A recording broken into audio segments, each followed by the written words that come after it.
मैं पुराने ज़माने में पहुंच गया और वहां रेस्टोरेंट खोलकर माइक्रोवेव और पहले से तैयार खाने के दम पर दूसरे शेफ्स को पीछे छोड़ दिया, जबकि बाकी लोग सुबह होने से पहले ही धुएं और आग में लगे रहते थे।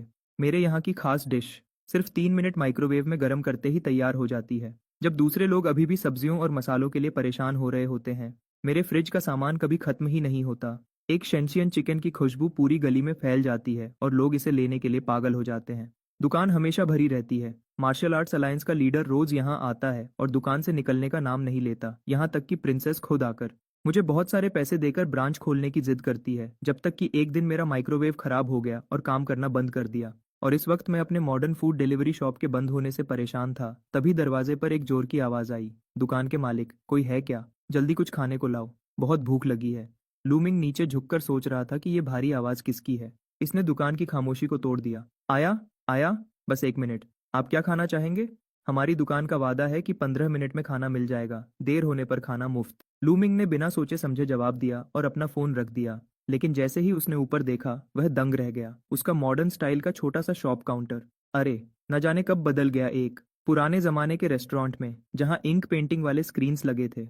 हॉल में रखी हुई 8 इमॉर्टल्स वाली मेज, पुरानी लकड़ी की सीढ़ियां ऊपर की तरफ जा रही थी, लाल लालटेन लटक रही थी। सब कुछ अजनबी था, पर फिर भी कुछ जाना पहचाना सा लग रहा था। ये कहाँ आ गया मैं तो अपने डिलीवरी शॉप में होना चाहिए था ना। और इस ग्राहक को देखो, पुराने जमाने के लंबे कपड़े पहने हुए है। क्या मैं गलती से किसी फिल्म शूटिंग की जगह आ गया हूँ, या फिर अभी तक नींद से नहीं जागा हूँ? क्या मुझे हेलुसिनेशन हो रहा है? मालिक, खड़े खड़े क्या कर रहे हो? जल्दी खाना लाओ, कुछ भी ले आओ, मैं ज्यादा नखरे नहीं करता। ग्राहक ने देखा कि लू मिंग खड़ा है और बिना हिले बेसब्री से जल्दी करने को कहा। ओह, अभी लाया। लू मिंग ने सर हिलाया और किचन की तरफ मुड़ गया। चाहे ये सच हो या नहीं, उसे लगा कि उसे अपना चेहरा धोना चाहिए ताकि होश में आ सके। किचन में घुसकर उसने फ्रिज खोला और दुकान का सबसे ज्यादा बिकने वाला और स्टॉक में सबसे ज्यादा रखा हुआ कुंग पाओ चिकन का पैकेट निकाला, पैकिंग काटी और प्लेट में डालकर माइक्रोवेव में रख दिया। ये सब काम उसने बिना रुके किया। माइक्रोवेव चलने लगा। तभी लूमिंग को वक्त मिला। उसने नल खोला और ठंडे पानी से चेहरा धोया ताकि खुद को संभाल सके। उसने गहरी सांस ली और फिर से किचन से बाहर निकला। वाइट लाइट, ग्लास का दरवाजा, इलेक्ट्रिक फैन, वही जाना पहचाना सेटअप, वही जाना पहचाना माहौल। लगता है अभी जो हुआ वह सिर्फ एक हेलुसिनेशन था। वह ग्राहक तो वहां था ही नहीं। रुको, अगर ग्राहक वहां नहीं था तो वह कुंग पाओ चिकन की प्लेट बेकार में गर्म हो गई। छोड़ो, मैं खुद ही खा लूंगा, वैसे भी रात का खाना नहीं खाया था। लूमिंग ने सर हिलाया और वापस किचन की तरफ गया। ठीक 3 साढ़े 3 मिनट बाद गर्म होना खत्म हो गया। माइक्रोवेव से एक लालच भरी खुशबू आने लगी। उसने चॉपस्टिक्स उठाई और एक चिकन का टुकड़ा उठाया। चक्कर देखा। भले ही ये पहले से तैयार खाना था, पर स्वाद सच में अच्छा था। बस ये नहीं पता कि इसमें कितने केमिकल्स मिले होंगे। हॉल में लूमिंग के किचन में जाने के बाद सिर्फ वह भूखा ग्राहक अकेला बचा था जो भूख से तड़प रहा था। अगर इतनी भूख नहीं लगी होती तो मैं कभी इस घटिया दुकान में नहीं आता। पहले पता होता तो जल्दी के चक्कर में ये रास्ता नहीं चुनता। इस बेकार जगह पर न खाने को कुछ है, न रहने की जगह, रहने बात है। ये तो एक बड़ा धोखा है। अगर मैं दूसरे रास्ते से जाता तो अब तक किसी अच्छे होटल में आराम से बैठकर गर्म खाना खा रहा होता। वैसे पड़ोस के कस्बे वाले होटल में कुछ डिशेस तो काफी स्वादिष्ट होती हैं। वे लोग नए डिशेस भी लाते रहते हैं, जो हम जैसे पुराने लोगों को पसंद आती है। और इस जगह को देखो, न छोटा न बड़ा, 6 मेज हैं जो धूल से भरी और गंदी हैं। कोने में तो मकड़ी के जाले भी दिख रहे हैं। देखकर ही लग रहा है कि यहाँ बहुत समय से सफाई नहीं हुई है, या फिर यहाँ कोई ग्राहक आता ही नहीं है। ऐसी दुकान, और ऊपर से कह रहे हैं कि 15 मिनट में खाना देंगे। किचन में शायद सिर्फ जंगली सब्जियों का सूप ही होगा। क्या इसे खाने से कुछ हो तो नहीं जाएगा? पर अगर नहीं खाया तो भूख से मर जाऊंगा। कितनी परेशानी है। छोड़ो, जैसे तैसे पेट भर लेता हूँ। जब वापस कैपिटल पहुंचूंगा तब ताइफिंग लू जाकर अच्छे से खाना खाऊंगा। रुको, ये खुशबू कहाँ से आ रही है? कहीं मैं भूख के मारे हेलुसिनेशन तो नहीं कर रहा? ऐसी जगह पर खाने की इतनी अच्छी खुशबू कैसे हो सकती है? जैसे ही उसने आंखें खोली, वांग चंग ने देखा कि लूमिंग प्लेट लिए खड़ा है और चॉपस्टिक से एक चिकन का टुकड़ा उठाकर मुंह में डालने ही वाला था। दोनों की नजरें मिली। माहौल एकदम से अजीब हो गया। मालिक, ये आप क्या कर रहे हैं? इस जमाने में भी कोई ऐसा मालिक होता है जो ग्राहक के सामने उसका खाना चुरा कर खाए? ये तो हद है। नहीं नहीं, कोई बात नहीं ग्राहक साहब, मैं तो बस चेक कर रहा था कि खाना पक गया है या नहीं। लूमिंग ने जल्दी से चॉपस्टिक्स नीचे रखी। अभी तक मुझे लगा कि ये सब हेलुसिनेशन है। सोचा कि नहीं खाया तो बर्बाद हो जाएगा, वरना ये प्री कुक्ड खाना तो कोई मुफ्त में भी ना ले। किसे पता था कि किचन से बाहर आते ही मैं फिर से इस अजीब जगह पर आ जाऊंगा। छोड़ो छोड़ो, इस डिश का नाम क्या है? वांग चंग का ध्यान पहले ही लूमिंग के हाथ में रखी डिश पर चला गया था। वह खुशबू सच में बहुत लालच भरी थी। प्लेट में रखा खाना लाल और चमकदार था। सब कुछ साफ साफ दिख रहा था। चिकन के टुकड़ों पर गाढ़ी ग्रेवी लगी थी, साथ में हरे खीर और भुने हुए मूंगफली के दाने। सिर्फ देखकर ही मुंह में पानी आ रहा था। कुंग पाओ चिकन। ग्राहक साहब, क्या आपने कभी नहीं खाया? लूमिंग ने थोड़ा हैरान होकर वह डिश वंग चंग के सामने रखी। कुंग पाओ चिकन तो एक बहुत आम घर में बनने वाली डिश है। हर घर में शायद बनती होगी। अच्छी तो होती है, पर इतनी भी नहीं कि कोई इसे देखकर पागल हो जाए। और ऊपर से ये तो मैंने खुद नहीं बनाई, ये तो प्री कुक्ड पैकेट है। इसमें कितने केमिकल्स होंगे ये तो भगवान ही जाने। पर सामने वाला इंसान इसे इतना स्वादिष्ट मान रहा है। क्या मैं सच में किसी दूसरे जमाने में आ गया हूँ? मैंने आज तक इतनी रंग बिरंगी और खुशबूदार डिश नहीं देखी। ये बहुत ही लाजवाब है।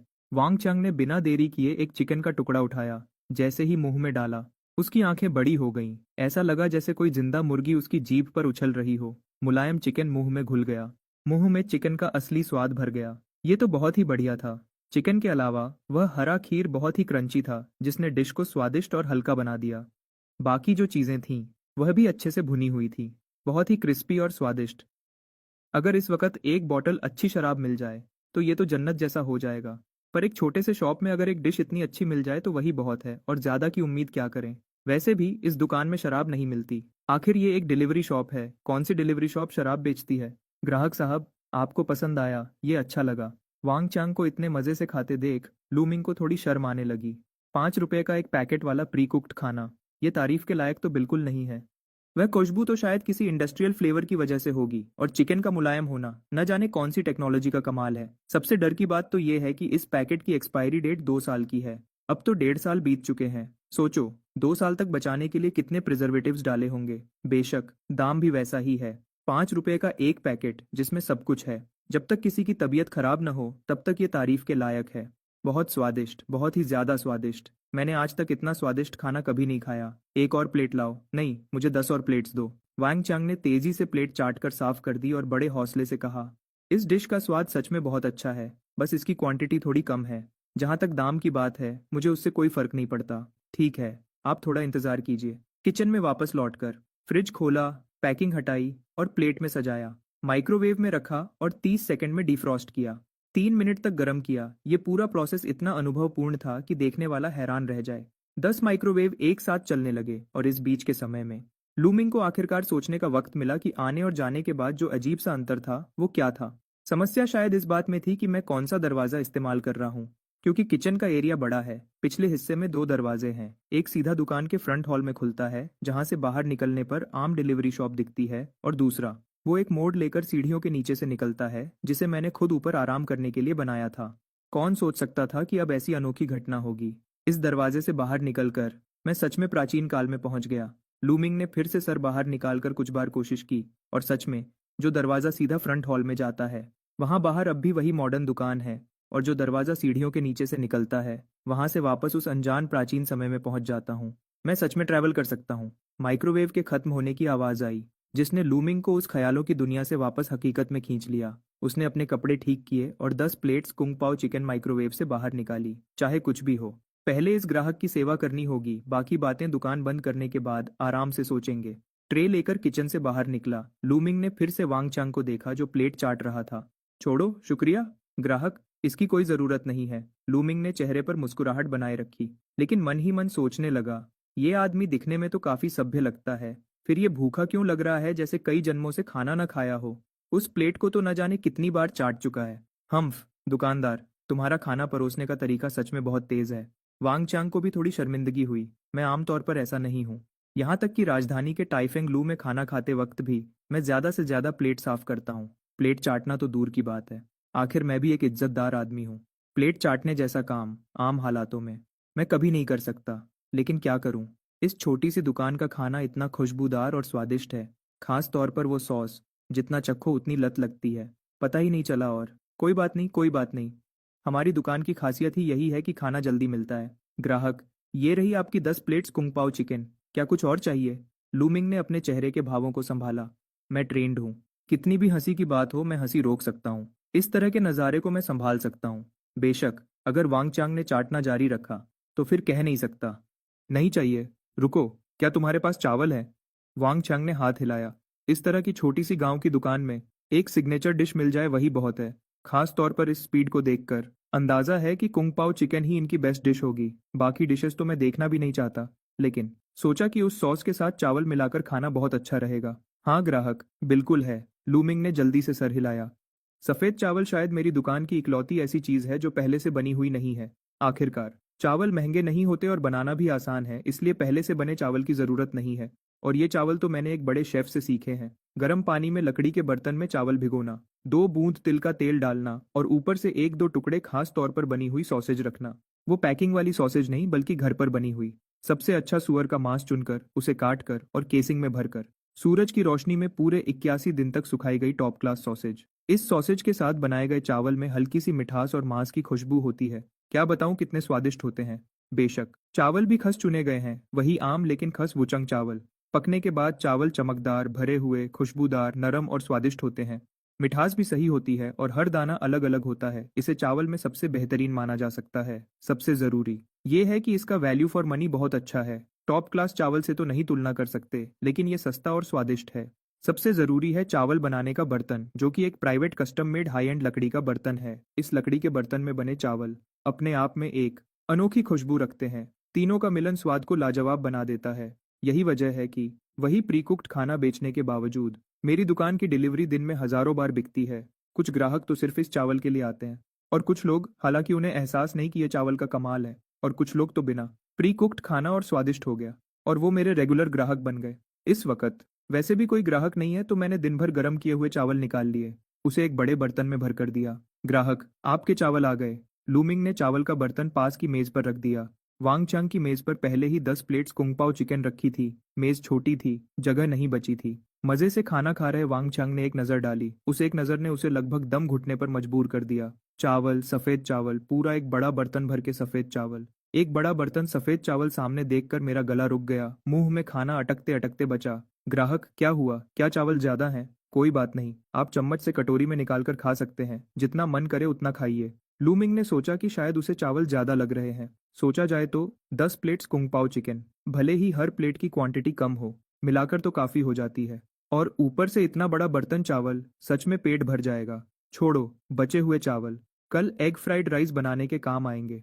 एग फ्राइड राइस तो रात के बचे हुए चावल से ही ज्यादा स्वादिष्ट बनते हैं। नहीं नहीं, मैं ये कहना चाहता था कि तुम्हारे यहाँ तो सफेद चावल इस्तेमाल होते हैं। क्यों नहीं? सफेद चावल नहीं तो क्या इस्तेमाल करूं? लूमिंग ने सर खुजाते हुए थोड़ा हैरानी से पूछा।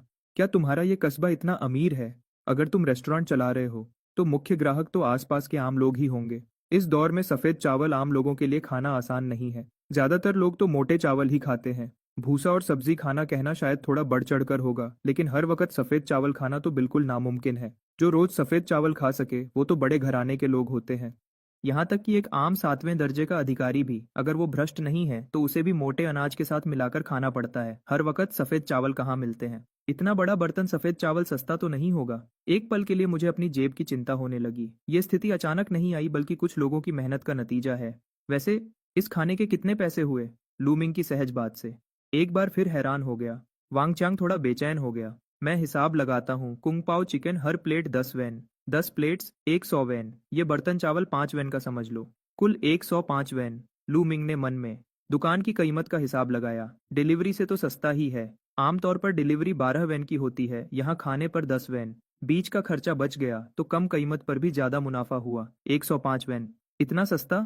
वांग चांग थोड़ा चकित था। सिर्फ कुंग पाओ चिकन के स्वाद को देखा जाए, अगर इसे राजधानी के ताइफिंग लू जैसी जगह पर रखा जाए, तो सिर्फ ये एक डिश 100 वेन में बिक सकती है। मुझे लगा था कि इस खाने के लिए कम से कम 1 या 2 तोला चांदी तो खर्च हो ही जाएगी, पर सोचा नहीं था कि 10-12 नॉन वेज डिशेज और एक बड़ा बर्तन चावल सिर्फ 100-125 वेन में मिल जाएगा। ये तो बहुत सस्ता है। आप ऐसा समझ सकते हैं। लूमिंग कहना चाहता था कि उसने 105 वेन लिए हैं, लेकिन ये सोचकर कि ये पुराना जमाना है, उसने बात छोड़ दी। मैं अब बस जल्दी से इसे यहाँ से भेज देना चाहता हूँ, ताकि आराम से रिसर्च कर सकूँ कि आखिर ये सब क्या हो रहा है। हाँ हाँ हाँ, 105 वेन है ना? ये लीजिए 1 तोला चांदी। मेरे लिए रहने की जगह का इंतजाम और कर दो, बाकी पैसे तुम्हारे लिए इनाम है। वांग चांग खुशी खुशी 1 तोला चांदी निकालकर मेज पर रखते हुए बोला, माफी चाहता हूँ, मेरी दुकान सिर्फ खाना देती है, रहने की सुविधा नहीं है। लूमिंग का दिल जोर से धड़का। ये क्या मजाक है? मेरी ये जगह बहुत अजीब है। मैं किसी को रात भर यहाँ कैसे रुकने दे सकता हूँ? अगर राज खुल गया तो खतरा हो जाएगा। कोई बात नहीं, बस कोई भी जगह ढूंढ दो जहां मैं एक रात रुक सकूं। मैं एक्स्ट्रा पैसे दे सकता हूँ। वांग चांग मजे से कुंग पाओ चिकन खा रहा था। उसे बिल्कुल एहसास नहीं था कि क्या गलत है। एक्स्ट्रा पैसे देने से भी नहीं होगा। आप जल्दी खाना खत्म कीजिए, दुकान अभी बंद होने वाली है। लूमिंग ने गंभीर होकर कहा। मेरे लिए एक तोला चांदी और एक खियन चांदी में कोई फर्क नहीं है। वैसे भी ये आरएमबी तो है नहीं, मुझे इसका कोई अंदाजा नहीं है। अगर सोना होता तो शायद मैं मान जाता, लेकिन फिर भी मैं साफ मना कर देता, क्योंकि अपने राज को बचाने से ज्यादा जरूरी कुछ नहीं है। ऐसा है क्या? ठीक है। लूमिंग का इरादा पक्का देखकर वांगचांग ने ज्यादा जिद नहीं की। भले ही रात हो चुकी थी, लेकिन हम जैसे लोग सालों से बाहर घूमते हैं, खुले आसमान के नीचे सोना आम बात है। बाहर रात बिताने में कोई बड़ी बात नहीं है। आज इतना स्वादिष्ट और भरपूर खाना मिल गया, यही मेरे लिए बहुत है। हाँ, लेकिन ये सब्जी सच में बहुत स्वादिष्ट है और चावल भी काफी अच्छे हैं। ये सफेद चावल, ऐसा लग रहा है जैसे मैंने अब तक जितने चावल खाए हैं उनसे 100 गुना ज्यादा खुशबूदार और मीठे हैं। इसमें मीट की खुशबू भी है और हर दाना अलग अलग है। नरम और सख्त का सही बैलेंस है। पर क्या ये सिर्फ सफेद चावल नहीं है? एक कटोरी चावल इतना स्वादिष्ट कैसे हो सकता है? जरूर ये मेरा भ्रम है, पक्का भ्रम है। ये सब्जी इतनी अच्छी है कि उसकी वजह से ऐसा लग रहा है। वांग चांग ने अपना सर हिलाया और चावल के स्वाद का सारा क्रेडिट कुंग पाओ चिकन के स्वाद को दे दिया। उसके खाने की रफ्तार धीमी नहीं थी। सिर्फ 1 घंटे में उसने 10 डिशेस और एक बर्तन चावल साफ कर दिए। जब वो दोबारा प्लेट चाटने वाला था, तब लूमिंग ने उसे विनम्रता से बाहर निकाल दिया। दुकान का दरवाजा बंद करते ही लूमिंग ने लंबी सांस ली। आखिरकार उसे इस अचानक प्रकट हुई पुराने जमाने की होटल को देखने का वक्त मिला। दुकान का सामान बहुत साधारण था। 5 छोटी चौकोर मेज, एक लंबी मेज जिस पर मुश्किल से 10 लोग बैठ सकते थे, उसके अलावा दरवाजे के सामने काउंटर और एक ऊपर जाने के लिए लकड़ी की सीढ़ियां। पीछे शायद एक आंगन भी था। लूमिंग पहले पिछले आंगन में गया। एक चक्कर लगाया। आंगन छोटा नहीं था। वहां घुड़शाला, चक्की और कुछ कमरे थे। बनावट ऐसा लग रहा था जैसे किसी सराय की तरह बनाया गया हो। सबसे जरूरी बात यह थी कि पिछले आंगन में एक दरवाजा था जो रसोई में खुलता था। वहां से अंदर जाने पर एक स्टैंडर्ड पुराने जमाने की रसोई दिखती है, जहां हर जगह मकड़ी के जाले हैं और धूल की मोटी परत जमी है। शायद सालों से कोई वहां नहीं गया। चूल्हा खाली पड़ा था। चूहों का भी नामो निशान नहीं था। ऐसा लगता है शायद स्पेस टाइम के उलझने की वजह से मेरे घर की रसोई का दरवाजा और इस सराय की रसोई का दरवाजा आपस में जुड़ गए हैं। रसोई देखने के बाद लूमिंग ऊपर गया और देखा। ऊपर कुछ खास नहीं था। दर्जन भर कमरे खाली पड़े थे। वहां भी मकड़ी के जाले थे। रात में वहां जाना किसी भूत बंगले जैसा लग रहा था। एक चक्कर लगाकर पीठ में ठंडक महसूस हुई। लूमिंग जल्दी से नीचे उतरकर रसोई में वापस आ गया। अपनी जानी पहचानी और रोशनी वाली रसोई देखकर मुझे अपने घर की गर्मी महसूस हुई। मॉडर्न जमाना ही अच्छा है। बर्तन को डिशवॉशर में डालकर लूमिंग अपने गर्म बिस्तर पर वापस आ गया। लेटते ही सो गया। ये नींद सीधे अगले दिन दोपहर तक चली। उठकर वक्त देखा तो दोपहर हो चुकी थी। लूमिंग का आज दुकान खोलने का कोई इरादा नहीं था। मेरे पास और भी जरूरी काम है। एंटिक स्ट्रीट जाना है। लूमिंग ने अपने हाथ में 15 सिक्के और चांदी का एक छोटा टुकड़ा तोला। भले ही वांगचांग ने एक तोला चांदी देने की जिद की थी, लेकिन मैंने ज्यादा नहीं लिए। जो पैसे नहीं लेने चाहिए वो नहीं लिए। जब दाम तय कर लिए हैं तो उसी हिसाब से लेने चाहिए। अगर ज्यादा कमाना है तो अगली बार दाम बढ़ा दूंगा। मैं कोई ऐसा वैसा लालची व्यापारी नहीं हूँ। मेरी दुकान में हमेशा दाम लिखे होते हैं। ग्राहकों को लूटने का काम मैं नहीं करता। गली में घूमते हुए उसने एक पसंदीदा एंटीक शॉप चुनी और अंदर चला गया। पुराने जमाने के पैसे आखिर पुराने जमाने के ही होते हैं। अगर इन्हें मॉडर्न करेंसी में बदलना है तो देखना पड़ेगा कि मार्केट क्या कहती है। अरे ग्राहक, क्या देखना चाहेंगे? एंटीक शॉप का मालिक एक मुस्कुराता हुआ बुजुर्ग इंसान था। देखने में काफी भला लग रहा था। कुछ खरीदना नहीं है, मेरे पास कुछ चीजें हैं, चाहता हूं कि आप एक बार देख लें। लूमिंग ने घुमा फिराकर बात नहीं की। सीधे सिक्के और चांदी का टुकड़ा आगे बढ़ा दिया। छोटे भाई, क्या पूछ सकता हूँ कि ये चीजें कहाँ से आई हैं? पूर्वजों की हैं या मालिक ने सिर्फ एक नजर डाली और हिचकिचाते हुए पूछा। खरीदी हैं, लूमिंग ने एक बहाना बना दिया। एंटीक समझकर खरीदी हैं? नहीं। हाँ, समझ लो, लूमिंग ने सर हिलाया। मैं सच में इसे एंटीक समझकर ही बेचना चाहता था। आखिर ये पुराने जमाने की चीज है। ओह, तो फिर मुझे साफ कहने दीजिए छोटे भाई, शायद आपने नकली माल खरीद लिया है। मालिक ने सर हिलाया और अफसोस जताया। नकली माल? ऐसा नहीं हो सकता। लूमिंग थोड़ा कंफ्यूज हो गया। क्या कल रात मैं सच में किसी फिल्म शूटिंग सेट पर चला गया था? लेकिन आज घर से निकलने से पहले मैंने देखा वो दुकान अभी भी वही थी और कल रात कोई सपना नहीं था। इसे अगर आप एंटीक समझकर खरीद रहे हैं तो ये पक्का नकली है। ये टोंगबाओ लिखा है वो तो छोड़ो, हम 5000 साल का इतिहास गिन लें, कोई चियन नाम का वंश नहीं रहा। और एंटीक में पटीना और ऑक्सीडेशन देखा जाता है। ये सिक्का इतना नया है, ये 20 साल से ज्यादा पुराना नहीं हो सकता। बस ये कह सकते हैं कि नकली बनाने वाले ने मेहनत नहीं की, कॉस्ट भी नहीं लगाई। और सुनिए छोटे भाई, आप बहुत भले इंसान लगते हैं। मुझे समझ नहीं आ रहा क्या कहूँ। पैसे तो ज्यादा नहीं दिए ना? मालिक अब लूमिंग को ऐसे देख रहा था जैसे वो कोई बेवकूफ हो। इतनी नकली चीज कोई कैसे खरीद सकता है? ज्यादा नहीं, बस 115 रुपये दिए। लूमिंग थोड़ा कंफ्यूज था। इस बारे में मैंने सच में नहीं सोचा था, लेकिन ध्यान से सोचूं तो बात सही है। एंटीक को वक्त के साथ पुराना होना पड़ता है। मेरी चीज तो सीधे उस जमाने से आई है, कितने साल पुरानी होगी, इसे और पुराना होना पड़ेगा। बस मेरा वो बाय लो सेल हाई वाला प्लान लगता है फ्लॉप हो गया। ओह, तो ये ज्यादा महंगा नहीं है, लेकिन फिर भी नुकसान है, बस उतना ज्यादा नहीं। मालिक अब भी मुस्कुरा रहा था। ये कैसे? लू मिंग को समझ नहीं आया। ये चीज पुरानी नहीं है, लेकिन तांबा असली है और चांदी भी असली है।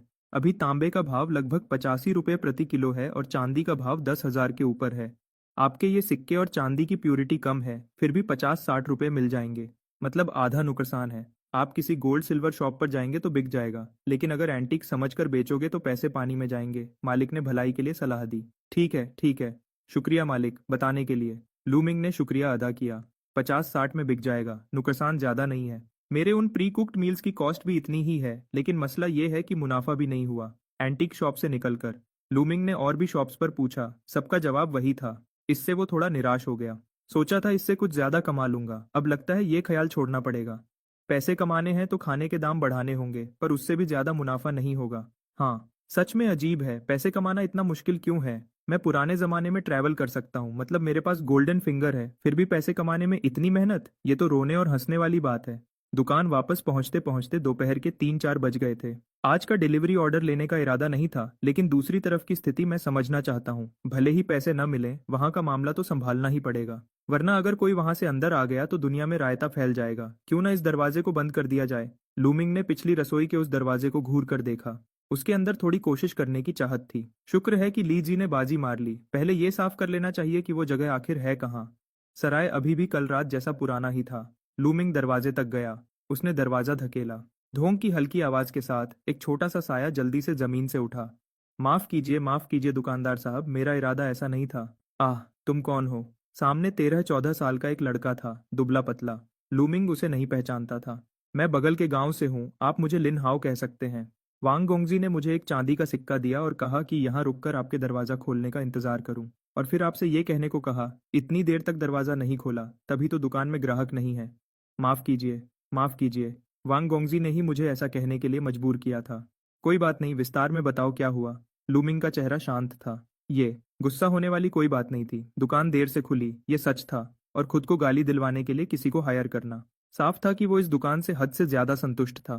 ये वैसी संतुष्टि थी जो अपनी पसंद की चीज न मिलने पर गुस्से में आकर होती है। ये असल में इस छोटी सी दुकान के लिए सबसे बड़ी तारीफ थी। अगर कोई आम ग्राहक होता तो कब का वापस मुड़ गया होता। कौन पैसे खर्च करता सिर्फ एक शिकायत करने के लिए? सच में उस लड़के की बातों से लूमिंग को काफी कुछ समझ आ गया। कल रात के बाद वो वांगचंग वहां से गया ही नहीं था। सीधे दुकान के बाहर ही सो गया। सोचा था सुबह उठकर एक अच्छा नाश्ता करेगा और फिर निकल जाएगा, पर सुबह जिसे खुलना चाहिए था वो दुकान खुली ही नहीं। नहीं खुली तो नहीं खुली, वैसे भी कल रात पेट भरकर खाया था, ज्यादा भूख नहीं थी।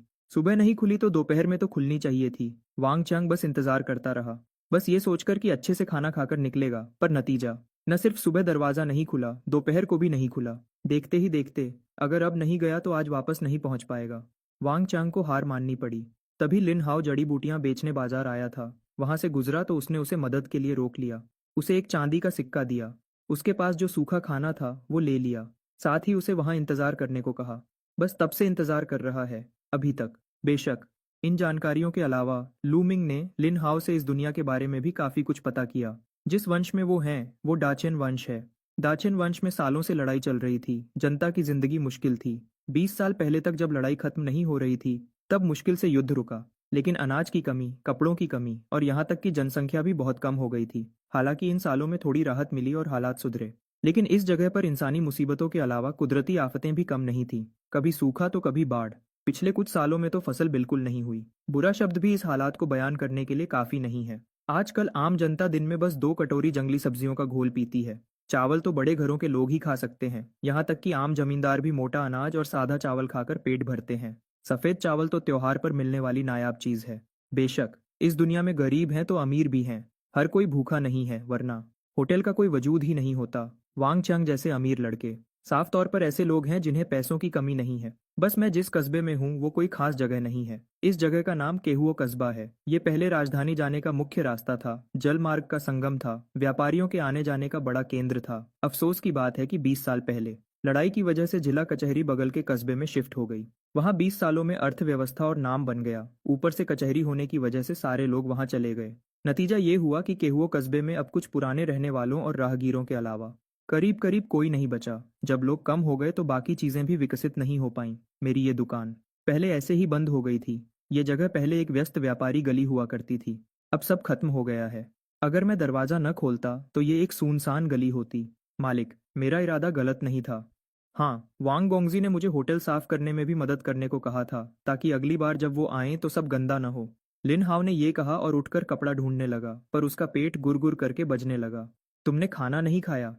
लू मिंग को थोड़ा आश्चर्य हुआ। तब उसे याद आया कि अभी लिन हाव ने कहा था कि वांग चंग ने उसका सूखा खाना ले लिया था। सोचा था कि वो अपने लिए कुछ बचा लेगा। लगता है ये एक ईमानदार लड़का है। कुछ नहीं बचाया। हे कोई बात नहीं। मैं काम जल्दी कर लेता हूँ, काम खत्म करके वापस जाकर खा लूंगा। वांग गोंगजी ने जो एक चांदी का सिक्का दिया है वो हमारे घर के लिए कई महीनों तक काफी है। सूखा खाना उन्हें दे दिया तो भी मेरा ही फायदा है। लिन हाव ने जल्दी से कहा, ऐसा करो, मैं पहले तुम्हें कुछ खाने को देता हूँ। हमारे यहाँ और कुछ हो न हो, खाना तो है, लूमिंग ने कहा और रसोई की तरफ चल दिया। वैसे भी कुछ रुपयों की ही तो बात है आखिर। किसी को भूखे पेट काम पे तो नहीं लगा सकते। 3.5 मिनट बाद एक अनोखी खुशबू होटल में फैल गई। कितनी अच्छी खुशबू है। लिन हाव ने जोर से नाक से सांस ली, जैसे कोई छोटा कुत्ता हो। खाओ। लूमिंग ने एक प्लेट कुंग पाओ चिकन और एक कटोरी सफेद चावल निकाला। ये बहुत कीमती है, मैं नहीं ले सकता। लिन हाओ के मुंह में पानी आ रहा था, लेकिन उसका दिमाग अभी काम कर रहा था। सफेद चावल और मसालेदार मीट, क्या ये मेरे जैसे गांव के लड़के के लिए है? इस एक वक्त के खाने में शायद आज की कमाई हुई पूरी चांदी चली जाएगी। कोई बात नहीं, इसे तुम्हारे काम का इनाम समझ लो, लूमिंग ने लापरवाही से कहा। नहीं नहीं, वांग गोंगजी ने पहले ही मजदूरी दे दी है, मैं और नहीं ले सकता। क्यों ना मैं इन चीजों के बदले ये खाना ले लूं। हम सही है, मैं सुबह जड़ी बूटियां तोड़ने गया था बाजार बेचने के लिए। अभी दवाई की दुकान तक पहुंचा भी नहीं था कि वांग चंग ने मुझे रोक लिया। बस टोकरी में जो दवाई है वो ऐसे ही तोड़ ली थी, पता नहीं मालिक को पसंद आएगी या नहीं। लूमिंग जड़ी बूटियों को नहीं पहचानता था, पर कोई बात नहीं, उसके पास यूनिवर्सल इमेज रिकॉग्निशन सॉफ्टवेयर था। उसने एक फोटो खींची। सॉफ्टवेयर ने पहचान लिया कि ये वाइल्ड हुआंगजिंग है और उसकी कीमत भी बता दी, 50 युआन प्रति किलो। टोकरी देखकर लग रहा था कि कम से कम 5-6 किलो होगी, हिसाब लगाए तो 200 से ज्यादा की बिकेगी। कल वैंग चांग ने जो दिया था उससे भी ज्यादा। कैसा है? क्या बदल सकते हैं? लिन हाओ थोड़ा घबराया हुआ था। पहले वो ये टोकरी दवाई की दुकान पर ले जाता था तो बस कुछ सिक्के मिलते थे, पता नहीं ये खाने के लिए काफी होगा या नहीं। बिल्कुल, बहुत बढ़िया। आगे से अगर तुम्हारे पास और जड़ी बूटियां हों तो पहले मेरे पास लाना। मैं यहाँ सिक्के भी लेता हूँ, चांदी तो ज्यादा नहीं बदल पाऊंगा, पर जड़ी बूटियां ले सकता हूँ, खास तौर पर ये जंगली वाली। जहाँ हर जगह खेती होती है वहाँ मॉडर्न जमाने में ये बहुत नायाब चीज है। किसान ने मन में हिसाब लगाया, पुराने जमाने में खरीदना, मॉडर्न जमाने में बेचना। ये रास्ता काफी दिलचस्प लग रहा है। ठीक है, शुक्रिया मालिक, शुक्रिया मालिक। लिन हाओ की आंखें खुशी से नम हो गईं। शुक्रिया की क्या बात है, जल्दी खाओ, ठंडा हो गया तो अच्छा नहीं लगेगा। लूमिंग ने हाथ हिलाया। हालांकि पता नहीं पुराने जमाने में जड़ी बूटियां कितनी कीमती हैं, पर पहाड़ों में तो इसकी कीमत नहीं मिलती होगी। जैसे शहर में डूरियन महंगा मिलता है, लेकिन जहाँ पैदा होता है वहां तो मुफ्त में भी कोई नहीं लेता। ट्रांसपोर्ट का खर्चा ही असली कीमत का बड़ा हिस्सा होता है। पर मेरी तरफ तो अलग है। मॉडर्न जमाने में ट्रांसपोर्ट आसान है, कुरियर की सुविधा है। सबसे ज्यादा कमी जंगली चीजों की ही है। अगर सही रास्ता मिल जाए तो इंटरनेट पर जंगली जड़ी बूटियां और भी अच्छी कीमत में बिक सकती हैं। जब लिन हाओ पेट भरकर खाना खा रहा था तभी सुनसान गली में घोड़े के टप की आवाज आई। बैकग्राउंड म्यूजिक बज रहा है। दीदी, यहाँ मिल गया। यहाँ एक दुकान है, खुशबू यहीं से आ रही है। पर यह दुकान बहुत गंदी लग रही है, क्या हमें चलना चाहिए? नहीं जाओ नहीं जाओ, नहीं जा सकते। मेरी गलती है, सब मेरी गलती है, मैं साफ नहीं कर पाया। जब नौकरानी को जाते हुए सुना, लूमिंग ने ज्यादा रिएक्ट नहीं किया। वैसे भी ज्यादा कमाई नहीं होनी थी। उसके कुंगपाओ चिकन की खुशबू सीधे दरवाजे तक पहुंच गई। यहाँ तक कि दरवाजे पर खड़ी नौकरानी भी नाक से सांस लेने से खुद को नहीं रोक पाई। दीदी, खुशबू तो बहुत अच्छी है, पर यह साफ नहीं है, हमें चलना चाहिए। मैं ट्रेंड हूँ, हमेशा दीदी का ख्याल रखती हूँ। मेरी दीदी कितनी कीमती हैं, वो इस गंदी दुकान का खाना कैसे खा सकती हैं? इस वेटर को देखकर ही पता चल रहा है, दुकान बिल्कुल साफ नहीं होगी। असल में मैं शुरू से ही नहीं आना चाहती थी, पर दीदी जो कभी खाना नहीं खाती, उन्होंने मुश्किल से हाँ कहा था। अगर वो खुशबू का स्रोत ढूंढना चाहते हैं तो मैं उन्हें रोक नहीं सकता। मुझे लगा था कि ये कोई नया खुला हाई एंड रेस्टोरेंट होगा। किसे पता था कि ये इतनी पुरानी और छोटी सी दुकान होगी। ये देखने में भी गंदी लग रही है। अब मुझे यहाँ आने पर थोड़ा पछतावा हो रहा है। नहीं, साफ है, बिल्कुल साफ है। आप देखिए, ये सब्जियां हमारे मालिक ने बड़े ध्यान से बनाई हैं, ये बहुत साफ है। लिनहाओ घबरा गया। उसने झट से अपने हाथ में पकड़ी हुई प्लेट आगे बढ़ा दी। प्लेट में अभी भी आधी कुंगपाओ चिकन बची थी, जिसमें चमकती हुई ग्रेवी नरम चिकन के टुकड़ों पर लिपटी हुई थी। इसे देखकर किसी के भी मुंह में पानी आ जाए। कितना मन कर रहा है खाने का। अब क्या करूं? उस प्लेट के बिल्कुल सामने खड़ी मेड के मन में कशमकश चल रही थी। दिमाग से सोचूं तो मैं किसी भी हाल में मिस को इस गंदी दुकान का खाना खाने की इजाजत नहीं दे सकती। लेकिन अंदर की भूख मुझे मजबूर कर रही थी कि मैं छक कर देखूं कि आखिर इसका स्वाद कैसा है। कोई चारा नहीं था, ये बहुत खुशबूदार था। खास तौर पर जब प्लेट नाक के इतने पास हो तो खुशबू बार बार नाक में जा रही थी। मिस, क्या मैं चिंग्या ने थूक निकली? वो बस कहने ही वाली थी कि क्या वो खुद पहले चक्कर देख ले कि तभी अंदर से दुकानदार की आवाज आई। लिन हाओ, अगर ग्राहक नहीं खाना चाहते तो वापस आ जाओ। मेरे यहाँ का खाना सच में ज्यादा साफ नहीं है। ये लोग बड़े घर के हैं, बहुत नाजुक हैं। अगर इनकी तबीयत खराब हो गई तो मैं हर्जाना नहीं भर पाऊंगा। लूमिंग जब ये कह रहा था तो वो बिल्कुल सच कह रहा था। ये तो प्रीमेड खाना है, किसे पता ये कैसे बना है। अगर इसमें कोई गंदी चीज हुई तो कौन जिम्मेदार होगा? बाकी लोग तो ठीक हैं। जैसे आजकल के लोग रोज बाहर का खाना और प्रीमेड खाना खाते हैं, वो तो आदी हो चुके हैं। उनके लिए मुझे चिंता करने की जरूरत नहीं है। वैंग चंग देखने से ही मार्शल आर्टिस्ट लगता है, वरना वो एक बार में इतना सारा खाना नहीं खा सकता था, इसलिए उसकी भी चिंता नहीं है। और लिन हाओ, वो तो मोटा अनाज और जंगली सब्जियां खाकर बड़ा हुआ है, उसकी तो और भी चिंता नहीं है। जो खाना उसे बीमार नहीं करेगा वो उसे और मजबूत बनाएगा। लेकिन इस कैरेज में बैठी ये मेड, इसके नौकर और कैरेज के तौर तरीके से पता चलता है कि ये किसी बड़े घर की बड़ी बेटी है। ऐसी लड़की जो हमेशा नेचुरल, ग्रीन और सेफ खाना खाने की आदी हो। अगर वो मेरे यहाँ का इंडस्ट्रियल टेक्नोलॉजी वाला प्रीमेड खाना खाएगी तो मुझे सच में डर है कि कहीं वो बीमार न पड़ जाए। इसलिए अभी जो मैंने कहा उसमें तंज का 1% भी मतलब नहीं था, वो मैंने पूरे दिल से सच कहा था। दुकानदार साहब, माफी चाहती हूँ, मेरी मेड को बात करने की तमीज नहीं है। ये खाना मुझे चाहिए। मिस, मैं मजाक नहीं कर रहा, मेरे यहाँ का खाना सच में साफ नहीं है। आप बिल्कुल मत खाइए, इसे खाने से आपका पेट खराब हो जाएगा, हो सकता है आप बीमार भी पड़ जाएं। लूमिंग ने अच्छी नीयत से समझाया। मैं सच में मुसीबत नहीं चाहता था, लेकिन इतनी सीधी सफाई सुनने में और भी ज्यादा तंज जैसी लग रही थी। कौन सा रेस्टोरेंट का मालिक ऐसा होगा जो कहेगा कि उसका खाना साफ नहीं है? मैं समझ गई, उस पवित्र आवाज वाली लड़की ने शांति से कहा। समझ गई तो अच्छी बात है, समझ गई तो अच्छी बात है। लूमिंग को लगा कि कैरेज में बैठे इंसान को बात समझ आ गई और उसने राहत की सांस ली। दुकानदार, हम एक तायल चांदी देंगे तुम्हारी एक डिश के लिए। बाकी पैसे मेरी मेड की बदतमीजी के लिए हर्जाना समझ लेना। चिंग्या ने पैसे दिए। मिस, क्या एक तायल कुछ ज्यादा नहीं है? चिंग्या नाम की मेड ने थोड़ा अनिच्छा से कहा। ये खाना कितना भी अच्छा क्यों ना हो, एक तायल चांदी से ज्यादा का नहीं है। पैसे दो। अपनी मेड के सामने उसकी आवाज इतनी नरम नहीं थी, बल्कि गंभीर थी। साफ था कि वो इस मामले को जल्दी खत्म करना चाहती थी। मैं उम्मीद और प्रशंसा से अपने मालिक को देख रहा था। इतनी देर में ही मालिक ने एक तायल चांदी कमा ली। अगर मैं डॉक पर जाकर बोझ उठाता तो कम से कम 1 या 2 महीने लग जाते, लेकिन मालिक ने बस एक वक्त के खाने में ही कमा लिए। वो तो मेरे लिए भगवान जैसे हैं।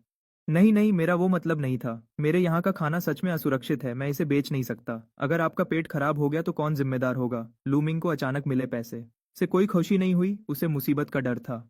और मुझे सच में अपने प्रीमेड खाने पर भरोसा नहीं है। 5 रुपए का एक पैकेट, क्वालिटी की तो कोई गारंटी ही नहीं है। कोई बात नहीं, अगर तबीयत खराब हुई तो वो मेरी गलती होगी, दुकानदार को जिम्मेदार नहीं ठहराया जाएगा। कैरेज के अंदर से आवाज सुनाई दी, जैसे उसे कोई परवाह न हो। मैं अभी भी थोड़ा और समझाने की कोशिश करना चाहता था। 10 तायल। कैरेज में बैठे इंसान का सब्र अब खत्म हो गया था। खत्म। बस एक सू की आवाज आई और एक चांदी का सिक्का कैरेज से बाहर उड़ा, बिना किसी चूक के, सीधा लूमिंग के हाथ में आ गिरा। उसने वजन तोला, न कम न ज्यादा, पूरे 10 तायल। तो फिर मैं पहले ही बता देता हूँ, अगर तबीयत खराब हुई तो वापस आकर मुझे परेशान मत करना। लूमिंग ने दिल कड़ा किया। पैसे मिल रहे हैं तो मना करना बेवकूफ़ी है। मैं पैसे थोड़ी ठुकराऊंगा, वैसे भी सबने खाया है। कोई वजह नहीं कि ये नाजुक लड़की इसे न खा सके। ये कहकर लूमिंग किचन की तरफ मुड़ गया। वही पुरानी प्रोसेस, और जल्द ही कुंग पाओ चिकन का एक बोल तैयार हो गया। पहले कुछ ग्राहकों की पसंद को ध्यान में रखते हुए लूमिंग ने लकड़ी के पैकिंग बॉक्स खरीदे थे। अब वो काम आ गए। थोड़ी ही देर में कुंग पाओ चिकन का एक बॉक्स और साथ में चावल का एक बॉक्स पैक हो गया। मिस, आप बिल्कुल मत खाइएगा, मेरा खाना सच में साफ नहीं है। लूमिंग ने हाथ में भारी चांदी पकड़कर खुशी खुशी दूर जाती कैरेज को एक और बार चेतावनी दी। मिस, ये आदमी बहुत बदतमीज है, अपनी बात पर अड़ा हुआ है। चिंग्या कैरेज के साथ चल रही थी और पीछे से आती आवाज सुनकर उसे लगा कि लूमिंग अभी भी उसका मजाक उड़ा रहा है। वो गुस्से में पैर पटकने लगी। बार बार ये कहना कि उसका खाना साफ नहीं है, क्या ये उसकी बात का मजाक उड़ाना नहीं है? उन्होंने इतने पैसे भी दे दिए, फिर भी ये दुकानदार मजाक उड़ा रहा है। कितना घटिया इंसान है। रहने दो, अगली बार से हम उसकी दुकान पर नहीं जाएंगे। मिस की आवाज़ अभी भी साफ और शांत थी, जैसे कोई हलचल न हो। तो मिस, इस खाने का क्या करें? क्या मैं पहले चक्कर देख लूं कि कोई दिक्कत तो नहीं? चिंग्या इसे फेंकना चाहती थी, लेकिन दिल नहीं मान रहा था। कोई चारा नहीं था। खुशबू बहुत ज्यादा थी और खाना देखने में भी बहुत स्वादिष्ट लग रहा था। हम मिस की आवाज़ हवा के झोंके जैसी हल्की थी। बहुत अच्छा। मिस की इजाज़त मिलते ही चिंग्या ने और इंतज़ार नहीं किया और झट से बॉक्स खोल दिया। फा की हल्की आवाज़ के साथ ढक्कन खुला और गर्मा गर्म खुशबू एक छोटे तूफान की तरह बाहर आई, सीधा नाक में घुस गई। बॉक्स के बीच में कुंग पाओ चिकन शांति से रखा था, जैसे कोई कलाकृति हो। छोटे टुकड़ों में कटा हुआ चिकन नरम और सुनहरा था, हर टुकड़ा चमक रहा था और अपनी स्वादिष्ट होने की कहानी सुना रहा था। गाढ़ी हुई ग्रेवी एक सुंदर लिबास की तरह चिकन पर लिपटी हुई थी, हर टुकड़ा रसीला था, जिसे देखकर नजर हटाना मुश्किल था। चिंग्या ने ध्यान से चिकन का एक टुकड़ा उठाया और मुंह में डाला। पल भर में ही स्वादिष्ट स्वाद जीभ पर फैल गया। चिकन नरम और रसीला था। स्वाद इतना बढ़िया था कि बार बार खाने का मन करे। दूसरे बॉक्स में सफेद चावल के दाने अलग अलग दिख रहे थे, जैसे मोती हों। हर दाने में हल्की सी मीट की खुशबू थी जो भूख बढ़ा रही थी। चिंग्या ने चॉपस्टिक से थोड़े चावल उठाए और चखकर देखा। चावल नरम और मीठे थे। कुंग पाओ चिकन के साथ ये बिल्कुल परफेक्ट मैच था। चिंग्या, जो सिर्फ मिस के लिए टेस्ट करने वाली थी, एक के बाद एक निवाला लेती गई और रुक ही नहीं पाई। हम जल्द ही कैरेज एक हवेली के सामने रुक गई। दरवाजे पर सू लिखा हुआ था। ये वही मशहूर सू परिवार था। कैरेज में बैठी लड़की सू परिवार की बड़ी बेटी सू जिन्हे थी। मिस, हम घर पहुंच गए। ओ नहीं। क्या हुआ? इतनी घबराई हुई क्यों हो? बुरा हुआ, बहुत बुरा हुआ। मैंने गलती से सारा खाना खा लिया। अब क्या होगा? क्या मैं वापस जाकर एक और बॉक्स ले आऊं? चिंग्या गुस्से में पैर पटकने लगी। सिर्फ वही लोग जानते हैं जिन्होंने इसे खाया है कि ये कितना स्वादिष्ट था। लेकिन मैं तो बस खुद ही खाती रही। मैं तो मिस के लिए बचाना ही भूल गई। ये तो बहुत बड़ा पाप हो गया। जरूरत नहीं है। बस एक डिश ही तो थी। किस्मत में होगी तो मिल जाएगी, नहीं तो कोई बात नहीं। और वैसे भी तुमने ही तो कहा था कि अब वहां कभी नहीं जाओगी, सुजिन्हे ने थोड़ा हैरानी से पूछा। उसकी मेड ऐसी लालची नहीं थी। आज इसे क्या हो गया है? लेकिन मिस, ये सच में बहुत ज्यादा स्वादिष्ट था। कितना भी स्वादिष्ट हो, आखिर एक डिश ही तो थी। चलो घर के अंदर चलो। मैं अमीर घर में पली बढ़ी हूँ, क्या कुछ नहीं खाया होगा, इसलिए मुझे इसमें कोई खास दिलचस्पी नहीं थी। बस थोड़ी देर के लिए मन हुआ था। लेकिन दुकानदार ने बार बार तंज कसे। मैं भी कोई पत्थर की मूर्ति नहीं हूँ। दिल में थोड़ा गुस्सा तो था ही। वैसे भी मेरा खाने का इरादा नहीं था। अब जब खाना खत्म हो गया है तो और भी कोई परवाह नहीं है। लेकिन मिस, वो खाना सच में बहुत स्वादिष्ट था। चिंग्या अभी भी समझाने की कोशिश कर रही थी। सब्जी मैंने खाई थी। सिर्फ मुझे ही पता है कि उसका स्वाद कितना लाजवाब था। उसने मुझे और खाने के लिए मजबूर कर दिया। रहने दो, वापस घर चलो। रेस्टोरेंट में सू जिंगहोंग से मिलने के बाद लिन हाओ बेचैन हो गया।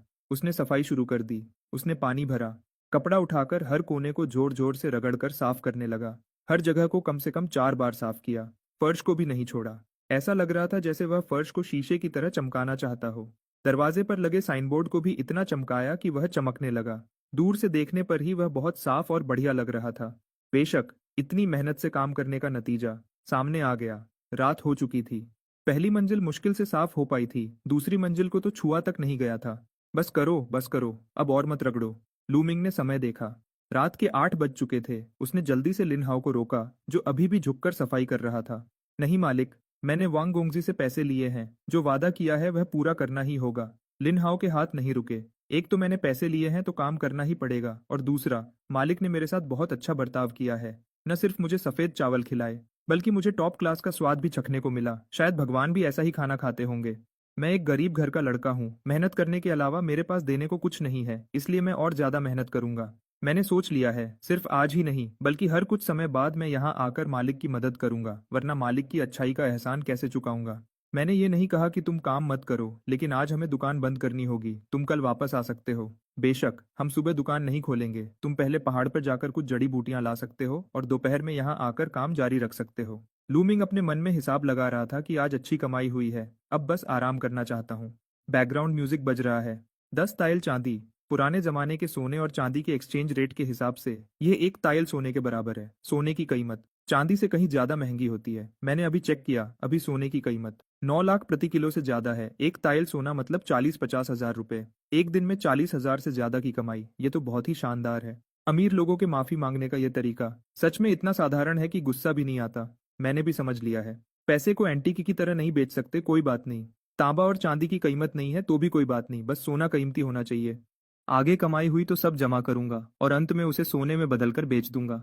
मेरे वहां चांदी और सोने का एक्सचेंज रेट 90 और 1 का है। भले ही यहाँ के सोने की प्योरिटी कम हो, पर अगर वह असली सोना है तो मुझे नुकसान नहीं होगा।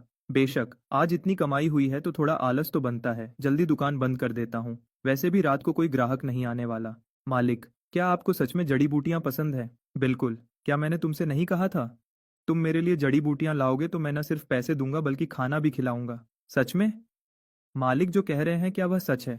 खाना तो मैंने खाया है, उसे भगवान का खाना कहना भी कम होगा। और साथ में सफ़ेद चावल। क्या यह ऐसी चीज़ है जो मैं रोज़ खा सकता हूँ? जहाँ तक जड़ी बूटियों की बात है, मुझे कोई चिंता नहीं है। हमारे उस बड़े पहाड़ में और कुछ हो ना हो, जड़ी बूटियां बहुत हैं। बस पहले उनकी अच्छी कीमत नहीं मिलती थी, इसलिए मैं कभी कभी ही तोड़ कर लाता था।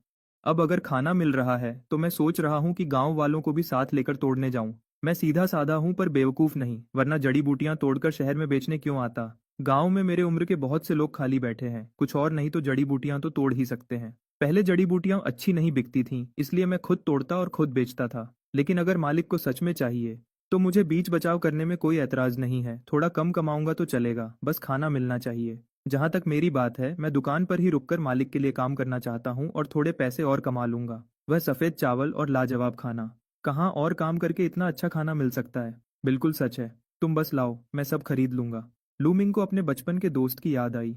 मेरा एक दोस्त है जिसके घर में टीसीएम क्लिनिक है। इन सालों में मैं अक्सर अपने दोस्त को शिकायत करते हुए सुनता हूँ कि आजकल की जड़ी बूटियां नकली होती जा रही हैं। आर्टिफिशियल तरीके से उगाई गई जड़ी बूटियों में असर ही नहीं होता, बहुत से पुराने नुस्खे काम ही नहीं करते। तुम बताओ, अगर दवा सही ना हो तो क्या बीमारी ठीक हो सकती है। मेरा दोस्त अब मरीजों को खुद दवा लेने बाहर नहीं भेजता, वह खुद ही दवा तैयार करके देता है, वरना असर की कोई गारंटी नहीं होती। लेकिन आजकल अच्छी जड़ी बूटियां मिलना बहुत मुश्किल हो गया है, उन्हें खुद ही जगह जगह जाकर ढूंढना पड़ता है।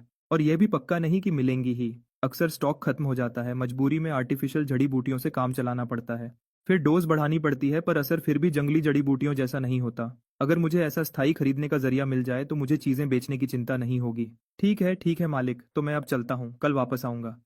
लिन हाओ इतना उत्साह में था कि चलते वक्त लड़खड़ा रहा था, जैसे नशे में हो। दिन इतना बीत गया है, क्या रात का खाना खाकर नहीं जाओगे। लूमिंग को थोड़ी चिंता हुई। नहीं नहीं मालिक, अब और खर्चा नहीं करवा सकता। मालिक, मैं चलता हूँ, कल मिलेंगे। लिन हाओ खुशी खुशी मुड़कर भागा और पलक झपकते ही गायब हो गया। हाँ, आज रात मैं उत्साह के मारे सो नहीं पाऊंगा। उसके उत्साह से अलग कुछ लोग ऐसे भी होंगे जो परेशानी में सो नहीं पाएंगे। राजधानी ताइफेंग लू के एक शानदार कमरे में कुछ मजबूत आदमी बैठकर शराब पी रहे थे। हंसी मजाकर चल रहा था। आओ आओ वांगशाओ, राजधानी में बिछड़ने के बाद 3-4 महीने हो गए। इस बार हम भाइयों ने खास तुम्हारे स्वागत के लिए पार्टी रखी है। तुम्हें अच्छा खाना और पीना ही पड़ेगा। हाँ वांगशाओ, इस सफर में तुमने बहुत तकलीफ उठाई होगी, खाने पीने में भी समझौता किया होगा। इस बार वापस आए हो तो अच्छे से पार्टी करो। सही कहा, सही कहा। देखो ये भुना हुआ बत्तख और चूसा हुआ चूजा, ये सब तुम्हारे पसंदीदा हैं। चक्कर देखो, क्या वही स्वाद है। वांग चंग बीच में बैठकर सबके साथ शराब का आनंद ले रहा था। मेज पर रखे सभी पकवान उसके पुराने पसंदीदा थे, इस बार उसे जी भरकर आनंद लेना था। कुछ घूंट शराब पीने के बाद वांग चांग ने अपनी चॉपस्टिक्स सामने रखे भुने हुए चूजे की तरफ बढ़ाई। हल्के से खींचकर एक टांग अलग की। वही पुराना तरीका। वांग चांग संतुष्ट था। उसने टांग मुंह में डाली, पर एक बाइट लेते ही उसे लगा कि स्वाद कुछ अलग है। ऐसा क्यों लग रहा है कि पहले जैसा स्वाद नहीं है। वांगशाओ, क्या हुआ, खा क्यों नहीं रहे। क्या स्वाद कुछ अलग है। क्या टाइफिंग लू ने बावर्ची बदल दिया है। वांग चांग ने हैरानी से पूछा। पहले यह भुना हुआ चूजा मेरा सबसे पसंदीदा था, पर अब एक बाइट लेते ही खाने की इच्छा खत्म हो गई। ऐसा लग रहा है कि स्वाद फीका है, पहले जैसा उत्साह नहीं रहा। बदला नहीं है। क्या यह हमेशा से ऐसा नहीं था। यह तो बहुत स्वादिष्ट है। ऐसा नहीं हो सकता, पहले जैसा स्वाद नहीं लग रहा। वांग चांग ने फिर से चक्कर देखा। सच में पहले जैसा मजा नहीं था। क्या इसे स्वादिष्ट कह सकते हैं। वांग शाओ, क्या तुम्हारा स्वाद बदल गया है। शायद कुछ महीनों तक न खाने की वजह से आदत छूट गई होगी। कोई बात नहीं, दूसरी सब्जियां चक्कर देखो, ये पूरी मेज तुम्हारी पसंद की है। आसपास के लोगों ने ज्यादा ध्यान नहीं दिया। उन जैसे लोग जो महीनों तक सफर करते हैं, उनका स्वाद बदलना आम बात है। शायद शायद ऐसा ही हो। वांग चांग ने सर हिलाया और दूसरी सब्जियां छक्कर देखीं। अंत में मजबूरी में चॉपस्टिक्स नीचे रख दी। पहले क्यों नहीं पता चला। ताइफिंग लू का खाना इतना फीका और बेस्वाद है, गले से नीचे उतरना मुश्किल है। अगर वह कुंग पाओ चिकन की बात करें तो ऐसा लगता था जैसे स्वाद की दुनिया में नाच रहा हो। पर यह सब्जियां तो ऐसी हैं जैसे पानी में उबालकर परोस दी गई हों, बिना स्वाद के, जैसे पेट भरने का सूखा खाना। सोचो, मैं वेयुअन सिक्योरिटी एजेंसी का मालिक का बेटा पहले ये सब कैसे खा लेता था। वांगशाओ, क्या हुआ, भूख नहीं है क्या। क्या तबीयत ठीक नहीं है, क्या किसी वैद्य को बुलाएं। उसके बॉडीगार्ड ने चिंता से पूछा। वांग चांग वेयुअन सिक्योरिटी एजेंसी का भविष्य है, उसे कुछ नहीं होना चाहिए। शुक्रिया। सोचो, हमारा वेयुअन सिक्योरिटी एजेंसी का कारोबार देश भर में फैला है। यहाँ तक कि दरबार भी कभी कभी हमसे सामान भिजवाता है। हम जैसे बड़े कारोबार के लिए एक जिम्मेदार उत्तराधिकारी बहुत जरूरी है। वांग चांग की पढ़ाई लिखाई भले ही ज्यादा ना हो, पर मार्शल आर्ट्स में वह युवाओं में सबसे आगे है। कुछ साल और अनुभव मिल जाए तो सिक्योरिटी एजेंसी का काम उसे सौंपा जा सकता है। ऐसे समय में उसका स्वास्थ्य सबसे जरूरी है। नहीं नहीं, बस राजधानी वापस आते हुए रास्ते में एक बहुत ही स्वादिष्ट डिश खाई थी। उस डिश के सामने यह सब सुअर के खाने जैसा लग रहा है, गले से नीचे नहीं उतर रहा। देखो ये चिकन, कितना सूखा है। जो चिकन मैंने खाया था वह कितना मुलायम और रसीला था, उस पर लगी सॉस चमक रही थी। वह तो लाजवाब था। और स्वाद की तो बात ही मत करो, बस फीका है। उस डिश में तो एक बाइट लेते ही दर्जनों स्वाद मुंह में फूट पड़ते थे, पर फिर भी सब अलग अलग महसूस होते थे। सोचकर ही मुंह में पानी आ रहा है। वांग चांग ने कल रात के खाने को याद किया और उसके मुंह में अपने आप पानी आ गया। क्या इतना चमत्कारी था? ये तो बहुत अजीब लग रहा है। अगर ऐसा है तो क्या वह भगवान का खाना था? उसके बॉडीगार्ड ने यकीन नहीं किया। हम सब सिक्योरिटी गार्ड हैं, देश भर में घूमे हैं, हर जगह के मशहूर रेस्टोरेंट देखे हैं। पर सच कहूं तो राजधानी के यह 8 बड़े रेस्टोरेंट ही सबसे बेहतर हैं।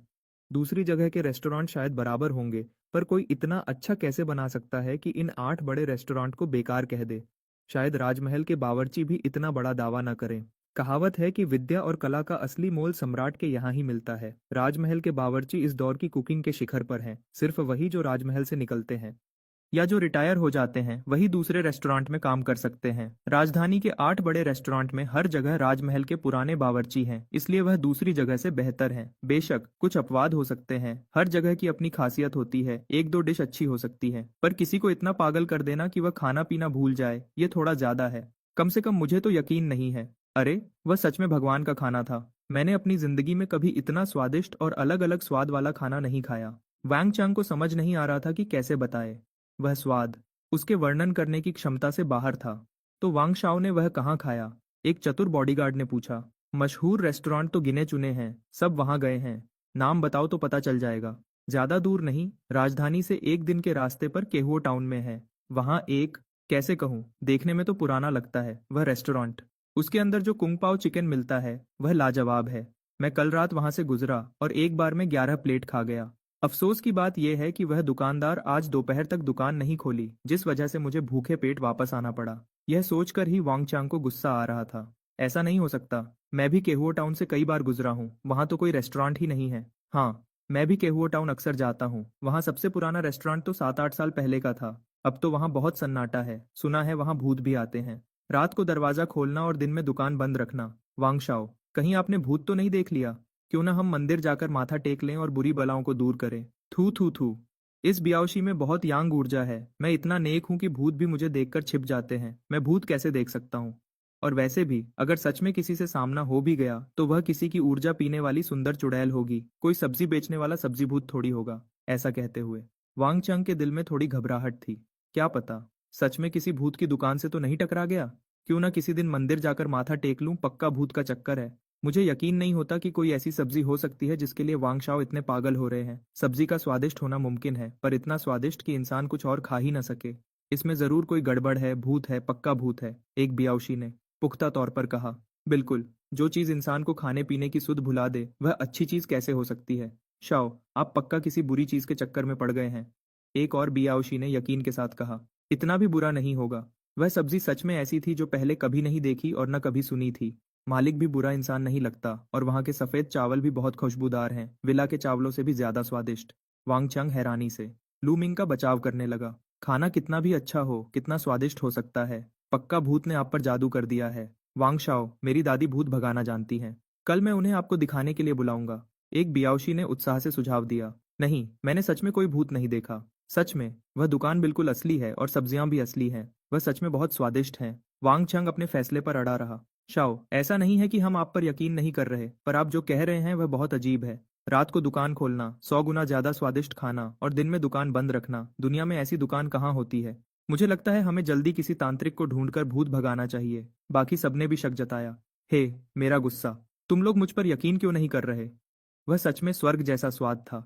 छोड़ो, तुम लोगों ने कभी खाया नहीं है, तुम लोगों को समझाना बेकार है। वांग चांग को भी गुस्सा आ गया। वांग शाओ, भाइयों की भी गलती नहीं है, हमने कभी चखा नहीं तो कैसे यकीन करें? वैसे भी वह जगह जिंगचेंग से ज्यादा दूर नहीं है। अगर वांग शाओ खाना चाहते हैं तो हम घोड़े दौड़ाकर कुछ ही घंटों में वहां पहुंच सकते हैं। क्यों न कल वांग शाओ हम में से कुछ फ्री भाइयों को साथ ले चलें और खुद देख लें, तब सच और झूठ का पता चल जाएगा। एक थोड़ी उम्र दराज बियावशी ने बात संभाली। लूशू, आप सही में कई दशकों से देश विदेश घूमने वाले अनुभवी बियावशी हैं। ठीक है, यही तय रहा। पर वहां रहने की जगह नहीं है और यह भी नहीं पता कि दुकान कब खुलती है। ऐसा करते हैं, कल हम देर से निकलेंगे और जल्दी वापस आ जाएंगे। वांग चांग में भी उत्साह आ गया। मैं अभी एक निवाला असली कुंगपाओ चिकन खाना चाहता हूँ, दूरी कोई मसला नहीं है। बैकग्राउंड म्यूजिक बज रहा है। जिंदगी में इंसान अच्छे खाने के लिए ही तो जीता है। रेस्टोरेंट से लिन हाओ को विदा करने के बाद लूमिंग बेचैनी से बिस्तर पर लेट गया और अपना फोन निकालकर अपने बचपन के दोस्त को मैसेज भेजा। हाँ, बोलो। काम की बात करो, मुझे अपने घर बुलाकर घटिया सब्जी खिलाने का झूठ मत बोलो। नहीं खाना तो मत खाओ। तुम नहीं खाओगे तो और बहुत लोग हैं। मैं बस ये पूछना चाहता था कि क्या तुम लोग जंगली जड़ी बूटियां खरीदते हो? खरीदते हैं, क्यों नहीं? कौन सी जड़ी बूटियां हैं? पता नहीं, मैं कोई डॉक्टर तो हूं नहीं। कल तुम खुद आकर देख लेना। हाँ, दोपहर में आना। चिंता मत करो, मैं सुबह तो वैसे भी नहीं उठ पाऊंगा। गेम लॉगिन करो। अगले दिन दोपहर को रेस्टोरेंट में लूमिंग अभी उठा ही था। जम्हाई लेते हुए दरवाजा खोला। लिनहाओ पहले से ही बाहर इंतजार कर रहा था, पीठ पर वही बड़ा टोकरा लटकाए हुए। जमीन पर दो और टोकरे रखे थे जिनमें कल देखी गई ह्वांगजिंग के अलावा और भी अनजान जड़ी बूटियां थीं। कुल मिलाकर 3 बड़े भरे हुए टोकरे थे। मालिक, ये वो हैं जो मैंने आज सुबह सबके घरों से इकट्ठा की है। आप देखिए कि क्वालिटी कैसी है। लिन हाओ के दिल में डर था। कल रात वापस लौटने में बहुत देर हो गई थी, इसलिए मुझे गांव वालों को बताने का वक्त नहीं मिला। पर कोई बात नहीं, गांव के लोग आमतौर पर ये जड़ी बूटियां रखते हैं। आज सुबह मैंने घर घर जाकर जड़ी बूटियां तोड़ने वालों को बताया और इसी बहाने इकट्ठा कर लिया। पूरे 3 बड़े टोकरे, सोचा कुछ पैसे मिल जाएंगे। अच्छा है, अच्छा है। तुम्हें 1 करियान चांदी देता हूँ। लूमिंग को पैसों का कोई खास अंदाजा नहीं था। मेरे पास 15 तांबे के सिक्के, 1 करियान चांदी और 10 तायल चांदी थी। 15 सिक्के कम पड़ते, 10 तायल बहुत ज्यादा होते। 1 करियान चांदी बिल्कुल सही था। वैसे भी 1 करियान चांदी 50-60 रुपए के बराबर ही होती है। इतनी सारी जंगली जड़ी बूटियां खरीदना बिल्कुल भी घाटे का सौदा नहीं है। इसमें बहुत सारा सूखा माल है जो कल के ताजे माल से ज्यादा कीमती है। आखिरकार सूखने के बाद पानी निकल जाता है। वजन और क्वालिटी दोनों अलग होते हैं। ये बहुत ज्यादा नहीं है? लिनहाउ थोड़ा हकलाया। पहले तो सिर्फ 100 वेन मिलते थे। वह पहले जब दवा की दुकान पर यह बेचने जाता था तो 50-60 वेन मिलना ही बड़ी बात होती थी, और तब भी दुकान का मालिक नखरे दिखाता था। ज्यादा नहीं है, बस 1 कयान चांदी लो। लूमिंग ने सहजता से पिछले कुछ दिनों में मिली 1 कयान चांदी लिन हाउ की तरफ उछाल दी। डिंग! फोन का नोटिफिकेशन बजा। लगता है वह आ गया है। लूमिंग ने मैसेज का जवाब देना जरूरी नहीं समझा। टोकरे उठाए और किचन की तरफ चल दिया। लिन हाउ ने मदद करनी चाहिए पर उसे रोक दिया गया। नहीं, किचन और खेती में बाहर वाले नहीं आ सकते। लूमिंग को पता था कि कल सफाई करते वक्त मैंने लिन हाउ को पुराने जमाने का किचन दिखा दिया था, पर मॉडर्न किचन में उसे बिल्कुल नहीं आने देना था, इसलिए उसे किचन में आने से मना कर दिया ताकि झंझट न हो। ठीक है मालिक, मैं काम पर जाता हूँ। लिन हाउ भी बात मान गया। रेस्टोरेंट के अपने नियम होते हैं। पुराने जमाने के हर काम में राजदारी रखी जाती थी, चाहे खाना बनाने वाला बावर्ची हो, बढ़ई हो या डॉक्टर का शिष्य, सब अपने काम को छुपा कर रखते थे। बहुत सी चीजें तो देखने तक की इजाजत नहीं होती थी, खासकर खाना बनाने की कला, जो कभी कभी बस देखने से ही सीख ली जाती थी। इसलिए लूमिंग का किसी को किचन में न आने देना बिल्कुल जायज था और इससे किसी को शक भी नहीं होगा। जाओ जाओ। लूमिंग ने हाथ हिलाया और टोकरे लेकर किचन से होते हुए मॉडर्न डिलीवरी शॉप में वापस आ गया। खर्र शटर ऊपर उठा। बाहर एक पतली सी परछाई दिखाई दी। बाहर खड़ा व्यक्ति लंबा था। नाक पर काले फ्रेम का चश्मा था। चेहरा साफ सुथरा और एक विद्यार्थी जैसा दिख रहा था।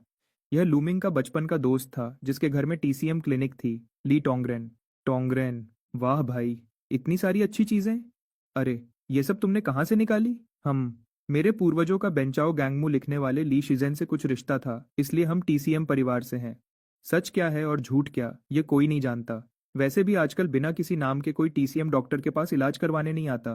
तुम तो कल रात मेरे साथ गेम खेल रहे थे, इतनी जल्दी कैसे उठ गए? जल्दी दिखाओ क्या क्या है। लूमिंग के दरवाजा पूरा खोलने से पहले ही ली तोंगरेन दरवाजे की दरार से अंदर घुस गया और सीधे टोकरे में सर डाल दिया। 5 साल पुरानी हुआंगजिंग और ये 10 साल पुरानी, ये पक्का जंगली है। अच्छी चीज है। तियनक्विजी, ये भी अच्छी है, बाहर 100 रुपए प्रति किलो बिकती है। और ये चुए शंग इजी हाओ, ये तो सच में बहुत अच्छी चीज है। तिएपी शिहू, जंगली होने की संभावना 100% है, बहुत दुर्लभ चीज है, बाजार में 30 से 50 हजार प्रति किलो मिलती है। तुमने ये सब कहाँ से निकाली?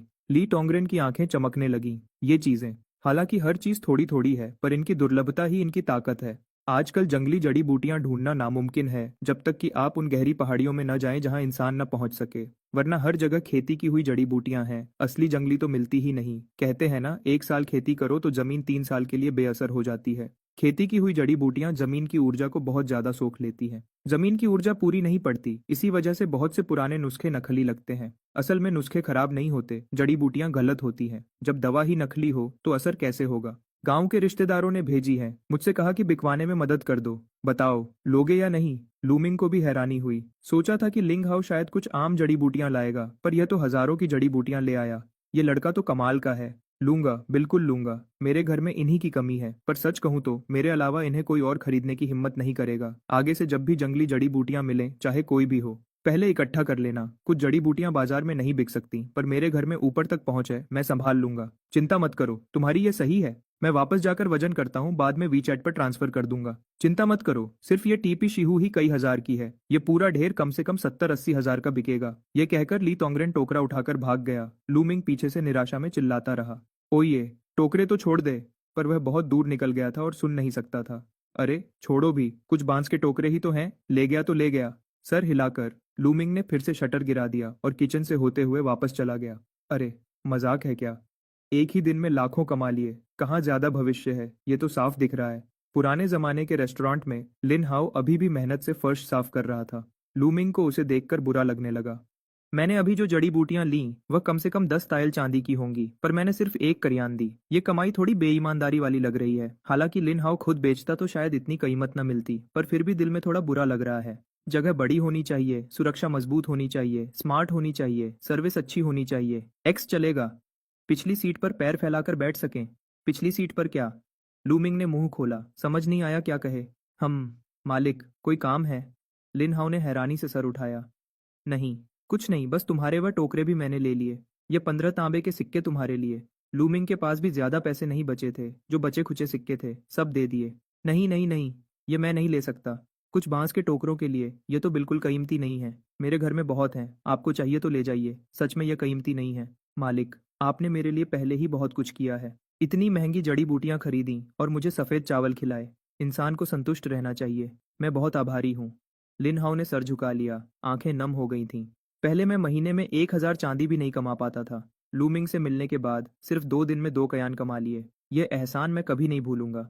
हम सुबह से आए हो, कुछ खाया नहीं होगा ना? लिन हाउ को मना करते देख लूमिंग ने जोर नहीं दिया। इतनी महंगी जड़ी बूटियां बिकना असल में लिन हाउ की वजह से नहीं, बल्कि मेरी पहुंच और ट्रैवल करने की ताकत की वजह से है। अगर जबरदस्ती पैसे देता तो शायद अच्छा ना होता। थोड़ी मदद से दोस्ती, ज्यादा मदद से दुश्मनी वाली बात मैं समझता हूँ। अगर पैसे नहीं दे सकता तो कहीं और से मदद कर दूंगा। नहीं, मैं भूखा नहीं हूँ। नहीं, मैं सच में भूखा हूँ। लिन हाउ मन में थूक निकल रहा था। मैं सुबह जल्दी पहाड़ पर जड़ी बूटियां तोड़ने गया था। दोपहर को जल्दी जल्दी यहाँ आया, खाने का वक्त ही नहीं मिला। भूखा कैसे नहीं हो सकता? बस लूमिंग ने पूछा नहीं तो मैं कैसे मांगता? आखिरकार मेरी याद में वह खाना बहुत महंगा था। कल एक लड़की ने 10 तायल चांदी खर्च की थी एक वक्त के खाने के लिए। सोचता हूँ कल जो मैंने खाया वह 10 तायल चांदी का था। अगर मैं ना खाता तो क्या मैं उसे 10 तायल में बदल सकता था? पर यह बस सोचने की बात है। कल साफ तौर पर कुछ खास बात थी, इतना तो मैं समझ सकता हूँ। पर वह सब्जी व चावल सच में बहुत स्वादिष्ट थे। भूख लगी है तो बताओ ना, मेरे घर में और कुछ हो ना हो, खाना बहुत है। रुको, मैं तुम्हारे लिए खाना लाता हूँ, आज तुम्हारे लिए 2 सब्जियां एक्स्ट्रा दूंगा। लूमिंग कहते हुए किचन की तरफ चल दिया। फ्रिज खोला पर तुरंत कुछ नहीं किया। अगर सब्जी देनी है तो अच्छी होनी चाहिए। कुंग पाओ चिकन, मात्रा तो सबसे ज्यादा है, बाकी की बिक्री। दूसरा है यू शांग रूसी। लेकिन ये डिश थोड़ी तीखी है, मैंने उस जमाने के बारे में पढ़ा है, वहाँ मिर्च नहीं होती थी। सीधे खाने पर वहाँ के लोग शायद बर्दाश्त न कर पाएं। हो सकता है उन्हें पेट खराब हो जाए। रही बात मिर्च न डालने की, तो माफ कीजिएगा, ये प्री कुक्ड खाना है। स्वाद पहले से ही सेट है। कम नमक चाहिए? मिर्च नहीं चाहिए, लहसुन नहीं चाहिए, धनिया नहीं चाहिए, प्याज नहीं चाहिए? माफ कीजिएगा, बाहर निकलकर बाएं मुड़ जाएं। मेरे यहाँ खाना ऐसा ही बनता है, खाना है तो खाओ। इसलिए यूशंग रूसी को अभी रहने देते हैं। बच्चा अभी बढ़ रहा है। मैंने बहुत चुन चुन कर 2 पसंदीदा डिशेस चुनी है। तांगचू लीजी और हुई गोरू दोनों ही मार्केट में बिकने वाली मशहूर टेक अवे डिशेज हैं और मेरे स्टॉक में सबसे ज्यादा यही है। पैकिंग फाड़ी, 3 प्लेट्स ली। वही पुराना जाना पहचाना प्रोसेस। काटा, प्लेट में डाला और गर्म किया। 3.5 मिनट बाद डिंग डिंग डिंग माइक्रोवेव का अलार्म बजा। एक साथ 3 प्री कुक्ड डिशेस बनकर तैयार हो गई। ट्रे उठाकर लूमिंग शांति से बाहर गया। थे हॉल में लिन हाउ अभी भी काम कर रहा था, पर उसके हाथ की हरकत अपने आप धीमी हो गई थी। बिल्कुल दोपहर को छुट्टी के वक्त टेक अवे ऑर्डर करने वाले वर्कर की तरह ध्यान पूरा खाने पर था। अब काम में मन कहाँ लगता। शुक्र है कि लूमिंग के यहाँ खाना हमेशा की तरह जल्दी मिल जाता है। 3.5 मिनट बाद एक भीनी भीनी खुशबू किचन से बाहर आई। एक तो वही जाना पहचाना गोंगबाओ जिदिंग था। बाकी 2 डिशेस के बारे में लिनहाओ को नहीं पता था। बस इतना लगा कि एक में थोड़ा खट्टा स्वाद है, पर इसमें कोई शक नहीं कि वो जरूर स्वादिष्ट होगी। जल्द ही लिनहाओ ने तीनों डिशेस को देख लिया। गोंगबाओजी दिंग की तो बात ही अलग है। तांगचू लीजी का रंग लाल और चमकीला था, तेल से भरा और मीठा खट्टा जो लुभाता था। ऊपर से चीनी और सिरके की एक चमकीली परत थी जो रोशनी में चमक रही थी। पास गए बिना ही खट्टा मीठा स्वाद नाक में जा रहा था। खट्टेपन से मुंह में पानी आ गया। अब हुई गुओरू को देखो। इसमें चर्बी और मांस वाला पोर्क चुना गया था, पतले टुकड़ों में कटा हुआ और तेज आंच पर भुना हुआ। चर्बी का तेल निकल गया था। मांस के टुकड़े हल्के मुड़ गए थे और किनारे से थोड़े जल गए थे। मानो वो अपने स्वाद की कहानी सुना रहे हों। हर एक टुकड़ा अपने ही तेल में भीगा हुआ चमक रहा था। हल्की चर्बी मांस पर लटकी हुई थी, लुभाने वाली चमक दिखा रही थी। एक बार देखने से ही भूख बढ़ जाती है, खासकर ऐसे जमाने में जहाँ पेट भर खाना भी मुश्किल हो। मांस तो बहुत बड़ी चीज है, जैसे ये हुई गोरू। एक बार देखते ही तेल से भरा हुआ खाना। ये तो ऐसा है कि साल में एक बार त्योहार पर ही 2 बार देखने को मिलता है, बस 2 बार देख लो, उससे ज्यादा नहीं देखने देते थे। और खाने की तो बात ही मत करो। इतनी प्लेट सामने रखी देखकर गांव का बच्चा इस लालच को कैसे रोक पाए। ये तो जनता का इम्तिहान लेने जैसा है। कौन सा इंसान ऐसा इम्तिहान झेल सकता है। दुकानदार जी। लिन हाओ इतना उत्सुक था कि उसे समझ नहीं आ रहा था कि हाथ कहाँ रखे। कल सिर्फ उस गोंग बाओजीदिंग ने मुझे पूरी रात याद दिलाई। आज दुकानदार ने मुझे सीधे 3 डिशेस दे दी। मैं इतना भावुक हूँ कि भगवान को 300 बार माथा टेकना चाहता हूँ। भगवान की आंखें खुल गई हैं। इतने समय से गरीब मैं आखिरकार दुकानदार जैसे नेक इंसान से मिल गया। खाओ खाओ जल्दी खाओ, खाना ठंडा हो गया तो स्वाद नहीं आएगा। लूमिंग हमेशा ग्राहकों को जल्दी करने के लिए कहता था।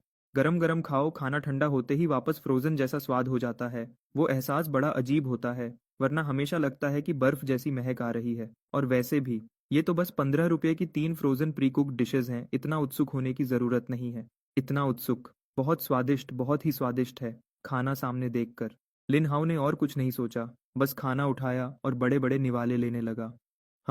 ये कितना खुशबूदार है, वो भी कितना खुशबूदार है। लिन हाओ मन ही मन खुश था। जबरदस्त। खट्टा मीठा टांगचू लीजी उसकी उम्र के बच्चे के लिए सबसे ज्यादा आकर्षक था। जैसे चीनी और सिरका, ये महंगे मसाले उसने अपनी जिंदगी में कभी नहीं चखे थे, पहली बार खाया। इसने तो उसकी सोच ही बदल दी। स्वादिष्ट, सच में बहुत स्वादिष्ट था। हुई गुओरू की तो बात ही अलग थी। भरपूर तेल और एक निवाला सफेद चावल, ये तो स्वर्ग जैसा जीवन था। जब लिन हाउ स्वाद में खोया हुआ था, तभी दरवाजे पर घोड़े के टपने की आवाज आई और सुनने में लग रहा था कि एक से ज्यादा घोड़े हैं, जो दूर से करीब इस तरफ भागे आ रहे थे। जल्द ही घोड़े सवार दिखाई दिए। लूमिंग ने दरवाजे के बाहर ध्यान से देखा। ओह, क्या ये वही वांग चंग नहीं है जो कल ही गया था? क्या ये मुमकिन है? इतनी जल्दी वापस कैसे आ गया? यही है, देखा? मैंने कहा था ना कि ये भूत प्रेत वाली दुकान नहीं है। वांग चांग ने दिन दिहाड़े दुकान खुली देखकर राहत की सांस ली। शुक्र है, ये कोई भ्रम नहीं है, ये दुकान सच में है। पीछे आए लोग भी थोड़े हैरान थे। सोचा था कि उनका मालिक पागल हो गया है, पर अब लगता है ऐसा नहीं है। लेकिन क्या इस दुकान में सच में वैसा खाना है जैसा मालिक ने बताया था? ये तो मुमकिन नहीं लगता। कुछ लोगों ने शक के साथ घोड़े से उतरकर इधर उधर देखा। ये दुकान तो बहुत छोटी और पुरानी लग रही थी। दुकान का स्वादिष्ट खाने से क्या लेना देना। ओह, कितनी अच्छी खुशबू है, सच में बहुत अच्छी। लेकिन पिछली बार के स्वाद से थोड़ा अलग है। वांग चांग सबसे आगे था, तो जाहिर है कि खुशबू सबसे पहले उसी ने सूंघी। सबकी हैरानी की परवाह किए बिना वो सीधे हॉल में दौड़ गया। टैंग लिन हाउ के सामने पहुंच गया। उसने वही 3 प्लेट्स देखी जो आधी खाई जा चुकी थी। ये क्या है? वांग चांग ने सामने रखी 3 प्लेट्स की तरफ इशारा किया। उसके हाथ थोड़े कांप रहे थे। पिछली बार जब मैं आया था तब तो मुझे इतना कुछ स्वादिष्ट नहीं दिखा था, सिर्फ गोंग बाओ जिदिंग खाया था। जब सोचा कि मैंने 2 और स्वादिष्ट डिशेस मिस कर दी तो मैं गुस्से से कांपने लगा। मैं मालिक से बहस करना चाहता था। ओह, वो दोनों डिशेस, एक टांगचू लीजी है और एक हुई गो रू है। लूमिंग ने एक नज़र डाली और सहजता से नाम बता दिए। वांग चांग भले ही अच्छा इंसान था, पर वो कैश देता था। मेरे लिए ये लिन हाओ द्वारा लाए गए फायदे से कम था। ये तो बस एक आम वक्त था। मैं कह रहा हूँ कि जब तुम्हारे पास इतनी अच्छी डिशेज हैं तो पिछली बार मुझे क्यों नहीं दी? क्या तुम मुझे कम समझते हो? क्या तुम्हें लगता है मैं पैसे नहीं दे सकता? ओह, मैं समझ गया, जरूर उस वक्त रात बहुत हो गई थी और किचन में सामान नहीं होगा। वांग चांग गुस्सा होते हुए भी लूमिंग को बचाने का बहाना ढूंढ रहा था। नहीं, उस वक्त मैंने तुमसे पूछा था, तुमने खुद मना किया था। लूमिंग ने कोई परवाह नहीं की। उस वक्त मैंने सच में पूछा था, ये इल्जाम मैं नहीं लेने वाला। पूछा था? एह, क्या सच में? वांग चांग थोड़ा शर्मिंदा हुआ, शायद ऐसा ही हुआ था। उस वक्त मुझे लगा कि इस छोटी सी दुकान में एक डिश अच्छी मिल जाए वही बहुत है, बाकी डिशेस पर तो मैंने ध्यान ही नहीं दिया। किसे पता था कि बाकी डिशेस भी इतनी स्वादिष्ट होंगी। मैं अब उस दिन वापस जाना चाहता हूँ। खुद को 2-4 थप्पड़ मारने का मन कर रहा है। मालिक जो सजेस्ट करे वही ऑर्डर करना चाहिए था। पैसे की तो कमी नहीं थी, नखरेबाजी क्यों की? आखिर में नुकसान तो मेरा ही हुआ। उस वक्त तुम यहाँ बैठे थे और मैंने तुम्हें इंट्रोड्यूस किया था। लूमिंग ने ईमानदारी और गंभीरता से सर हिलाया। उस वक्त का सीन वापस याद दिलाने की कोशिश की। रुको, बस करो। और कौन सी डिशेज हैं? दुकानदार, तुम एक बार में ही बता दो, मुझे सब चाहिए। वांग चांग ने उसकी बात बीच में ही काट दी। अब नहीं है, आज सिर्फ ये 3 डिशेस तैयार की थी। अच्छी चीजें धीरे धीरे देनी चाहिए, एक बार में सब दे दूंगा तो मजा नहीं आएगा। लूमिंग मन ही मन कैलकुलेशन कर रहा था। और वैसे भी मुझे स्टॉक भी तो क्लियर करना है। वांग चांग को मैं अच्छे से जानता हूँ। ये पक्का स्टॉक क्लियर करने वाला इंसान है, इसलिए खाना थोड़ा थोड़ा करके देना होगा। अगर इसने ज्यादा खा लिया और इसे पता चल गया कि कौन सी डिश इसे सबसे ज्यादा पसंद है और बाकी डिशेस ऑर्डर नहीं की तो फ्रिज में रखे उस हजारों रुपए के फ्रोजन प्री कुक्ड खाने का क्या होगा? धीरे धीरे ही सही, जितना हो सके उतना तो क्लियर करूं। तो ठीक है, ये तीनों डिशेस हर एक की 10-10 प्लेट्स ले आओ। वांगचांग ने हाथ हिलाया। सच में स्टॉक क्लियर करने का रास्ता शुरू हो गया। रुको। लूमिंग तुरंत किचन की तरफ नहीं मुड़ा। और क्या बात है? वांगचांग थोड़ा चिढ़ गया। उसे खाना खाने की जल्दी थी। वो खाने की कीमत बढ़ गई है। बढ़नी ही चाहिए थी, कितनी बढ़ी? वांगचांग को बिल्कुल भी हैरानी नहीं हुई। इतना स्वादिष्ट खाना है, मैं होता तो मैं भी बढ़ा देता। बस पता नहीं कि कहीं बहुत ज्यादा ना बढ़ा दे। अगर ज्यादा हुई तो भी दांत पीस कर खाना पड़ेगा। ज्यादा से ज्यादा कुछ वक्त कम खा लूंगा। हर डिश 50 की, लूमिंग ने सोचा। कीमत 5 गुना कर दी। ये कीमत ठीक है, थोड़ा प्रॉफिट भी हो जाएगा और आम लोग भी खाने की कोशिश कर सकते हैं। आखिर स्टॉक सिर्फ अमीर लोगों के भरोसे तो क्लियर नहीं हो सकता। 50 ताइल एक डिश के? दुकानदार, तुम तो बहुत बड़े लुटेरे हो। ठीक है, पहले हमें हर डिश की 2-2 प्लेट्स दे दो। वांग चांग ने दर्द के साथ अपने पैसे छुए। जमाना 300 ताइल चांदी। मैं एक बार का सफर करता हूँ तो कभी कभी इतना ही कमाता हूँ। नहीं मालिक, क्या तुम पागल हो गए हो? वो 50 ताइल एक डिश के हैं। भले ही शाही रसोई का मुख्य बावर्ची खाना बनाए, तब भी शायद 50 ताइल की न हो। ये तो पक्का लुटेरी दुकान है। चलो चलो, हम चलते हैं। पीछे खड़े लोग जो पहले बड़े शौक से देख रहे थे, 50 ताइल एक डिश की बात सुनते ही तुरंत खड़े नहीं रह पाए। ये खाना है या चांदी खाना है? ऐसा नहीं है कि हमारा इतना बड़ा एस्कॉर्ट एजेंसी ये कीमत अफोर्ड नहीं कर सकती। असल बात यह है कि क्या ये पैसा वसूल है? खुशबू तो अच्छी है, पर खुशबू वाली चीजें तो बहुत होती हैं। इनमें से कितनी चीजें ऐसी हैं जो 50 ताइल के लायक हैं? ताइफेंग लू की वो कुछ खास डिशेस भी सिर्फ इसलिए महंगी हैं क्योंकि उनके इंग्रेडिएंट्स मुश्किल से मिलते हैं, इसलिए मुश्किल से उनकी कीमत बढ़ाई गई है। पर सामने रखी ये 3 डिशेस में क्या इंग्रेडिएंट्स हैं? पोर्क, चिकन और कुछ ऐसी सब्जियां जिनके बारे में पता भी नहीं। कैसे भी देखो, ये महंगे इंग्रेडिएंट्स से जुड़ी हुई नहीं लगती। इस तरह की डिश के लिए 50 ताइल मांगने की हिम्मत। अगर हम इस ब्लैक शॉप को तोड़ न दें तो समझो हमारा स्वभाव बहुत अच्छा है। नहीं नहीं नहीं, यहाँ का खाना सच में बहुत स्वादिष्ट है। चखो, तुम लोग चखो तो पता चल जाएगा। ये खाना मेरी तरफ से है, मैं पैसे दूंगा। वैंग चांग ने तो स्वाद चखा हुआ था। ताइफेंग लू की सारी खास डिशेस मैंने खाई हैं। बस इतना कह सकता हूँ कि वहाँ सिर्फ इंग्रेडिएंट्स थोड़े महंगे हैं यहाँ के खाने के मुकाबले। ये तो जमीन आसमान का अंतर है। एक ही बार 50 ताइल खर्च करने हो तो मैं यहाँ खर्च करना पसंद करूंगा। बस अफसोस ये है कि अब पहले की तरह जी भर के नहीं खा सकता। जब सस्ता था तब क्यों नहीं सोचा कि और ज्यादा खा लूं? सच में, मैं वैंग चांग अब इतना पछता रहा हूँ कि खुद को थप्पड़ मारने का मन कर रहा है। कभी 10 वैन की एक प्लेट कुंग पाओ चिकन मेरे सामने थी, मैंने उसकी कदर नहीं की। जब डिश महंगी हो गई तब पछतावा हो रहा है। दुनिया में इससे ज्यादा दर्दनाक कुछ नहीं हो सकता। अगर भगवान मुझे एक और मौका दे तो मैं मालिक से 3 शब्द कहूंगा, और थोड़ा दो। अगर इस डिश की क्वांटिटी बतानी हो तो मैं चाहूंगा कि वो 1000 प्लेट्स हों। Background music is playing. Shao Dongjia, ये बात किसी के ट्रीट देने की नहीं है। बात यह है कि ये खाना 50 ताइल के लायक ही नहीं है। कुछ टुकड़े चिकन के, कुछ टुकड़े पोर्क के, और 50 ताइल मांगने की हिम्मत। मैं इतने सालों से देश विदेश घूम रहा हूँ, मैंने ऐसी बेशर्म दुकान कभी नहीं देखी। लू नाम का बॉडीगार्ड जो कई सालों से दुनिया घूम रहा है, उसने क्या कुछ नहीं देखा? 500 ताइल की एक डिश भी मैंने चख रखी है, पर वो तब की बात है जब मैं एस्कॉर्ट करते वक्त गलती से एक ब्लैक शॉप में घुस गया था। किसी ने गर्दन पर तलवार रखकर पैसे लिए थे। वो उसकी जिंदगी की सबसे बड़ी शर्म की बात थी, और इसी वजह से वो ब्लैक शॉप्स को लेकर बहुत सेंसिटिव है। इस डिश की कीमत देखकर अगर ये ब्लैक शॉप नहीं है तो क्या है? सही कहा, सही कहा। ऐसी ब्लैक शॉप को अगर तोड़ न दिया जाए तो ये उनकी मेहरबानी है। आखिर खाना है या नहीं? नहीं खाना तो बाहर चले जाओ। लूमिंग पहले समझाना चाहता था कि वो 50 वेन है, 50 ताइल नहीं।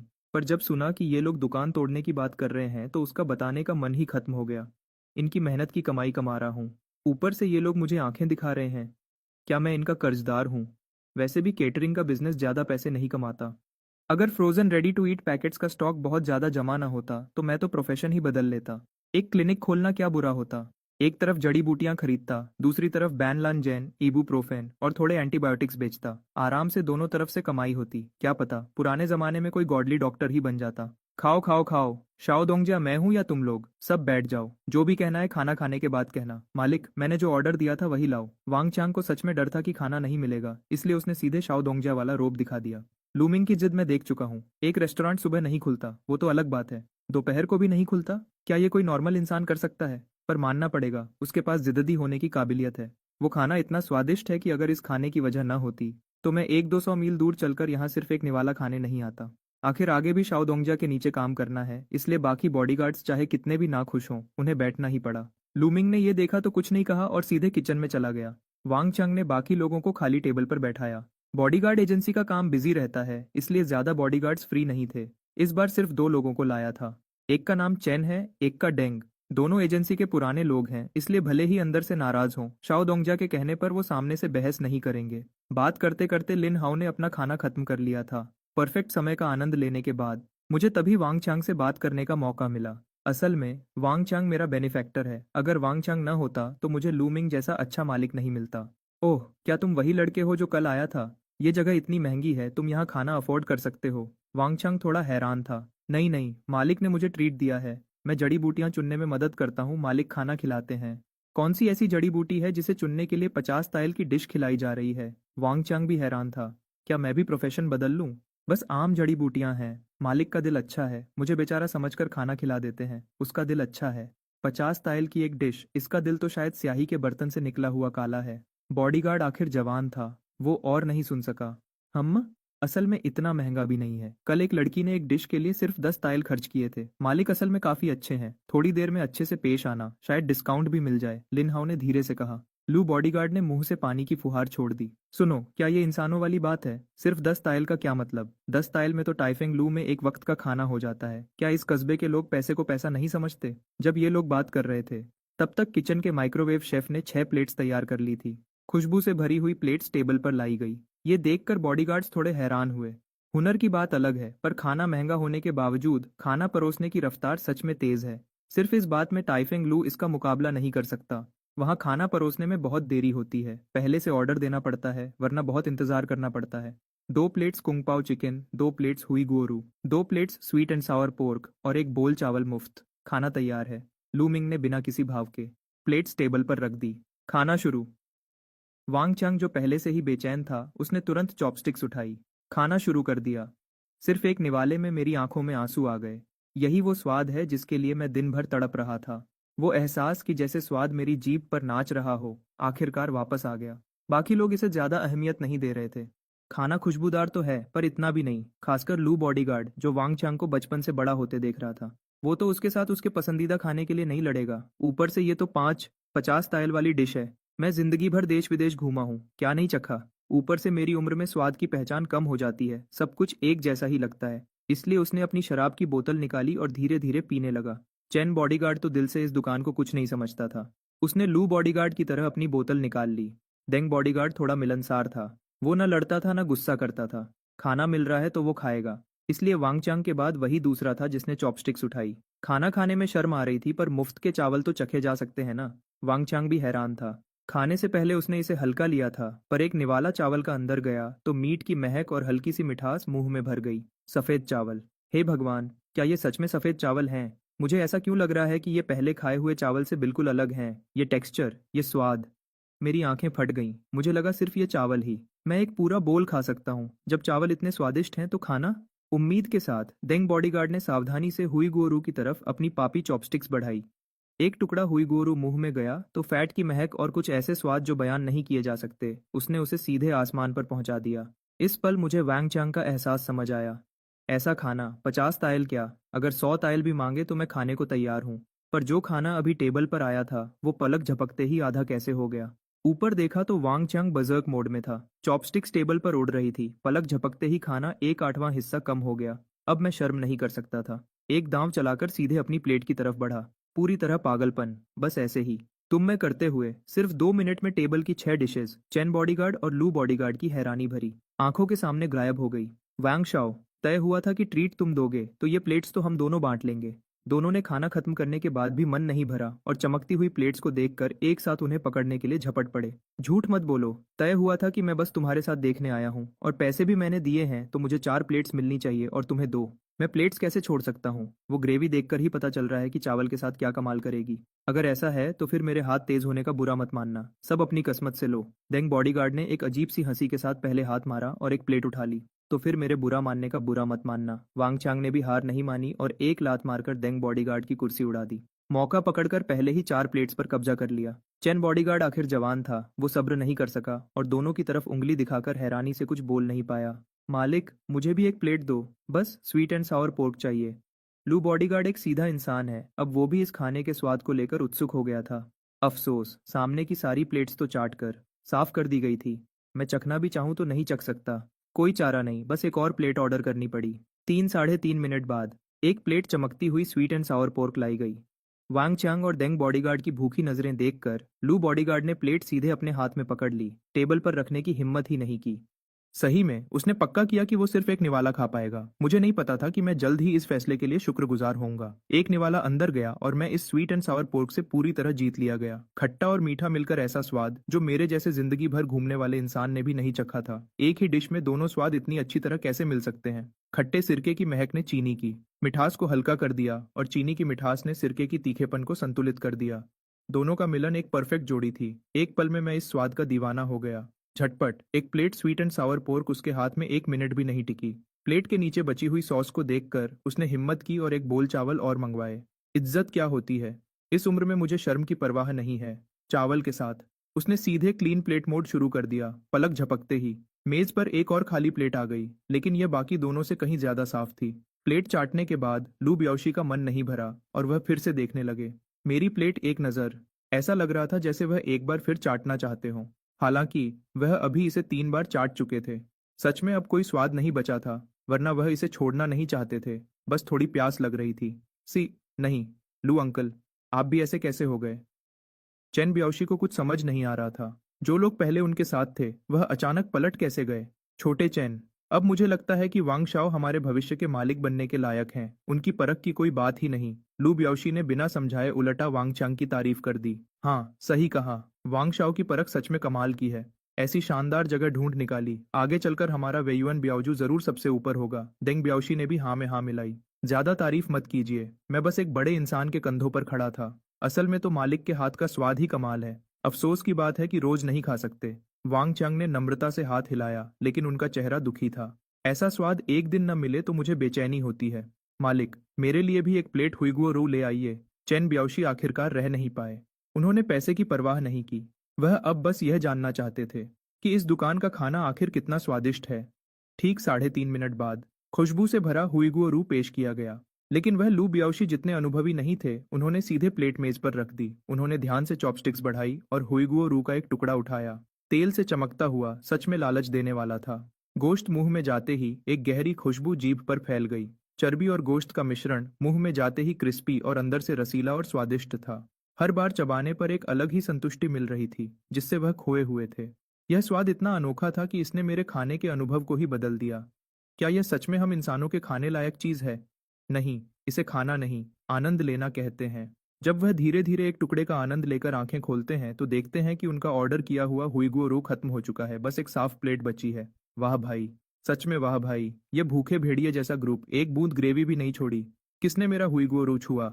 चैन ब्याओशी ने गुस्से में चिल्लाकर कहा। मेज के तीनों लोग इधर उधर देखने लगे जैसे कुछ हुआ ही न हो, लेकिन उनके माथे के पसीने से पता चल रहा था कि अभी यहाँ जरूर कोई लड़ाई हुई है। छोड़ो छोड़ो, मालिक बिल ले आइए, सब मेरे हिसाब में लिख दीजिए। आखिरकार वांग चांग से रहा नहीं गया और उन्होंने मालिक को बिल के लिए बुलाया।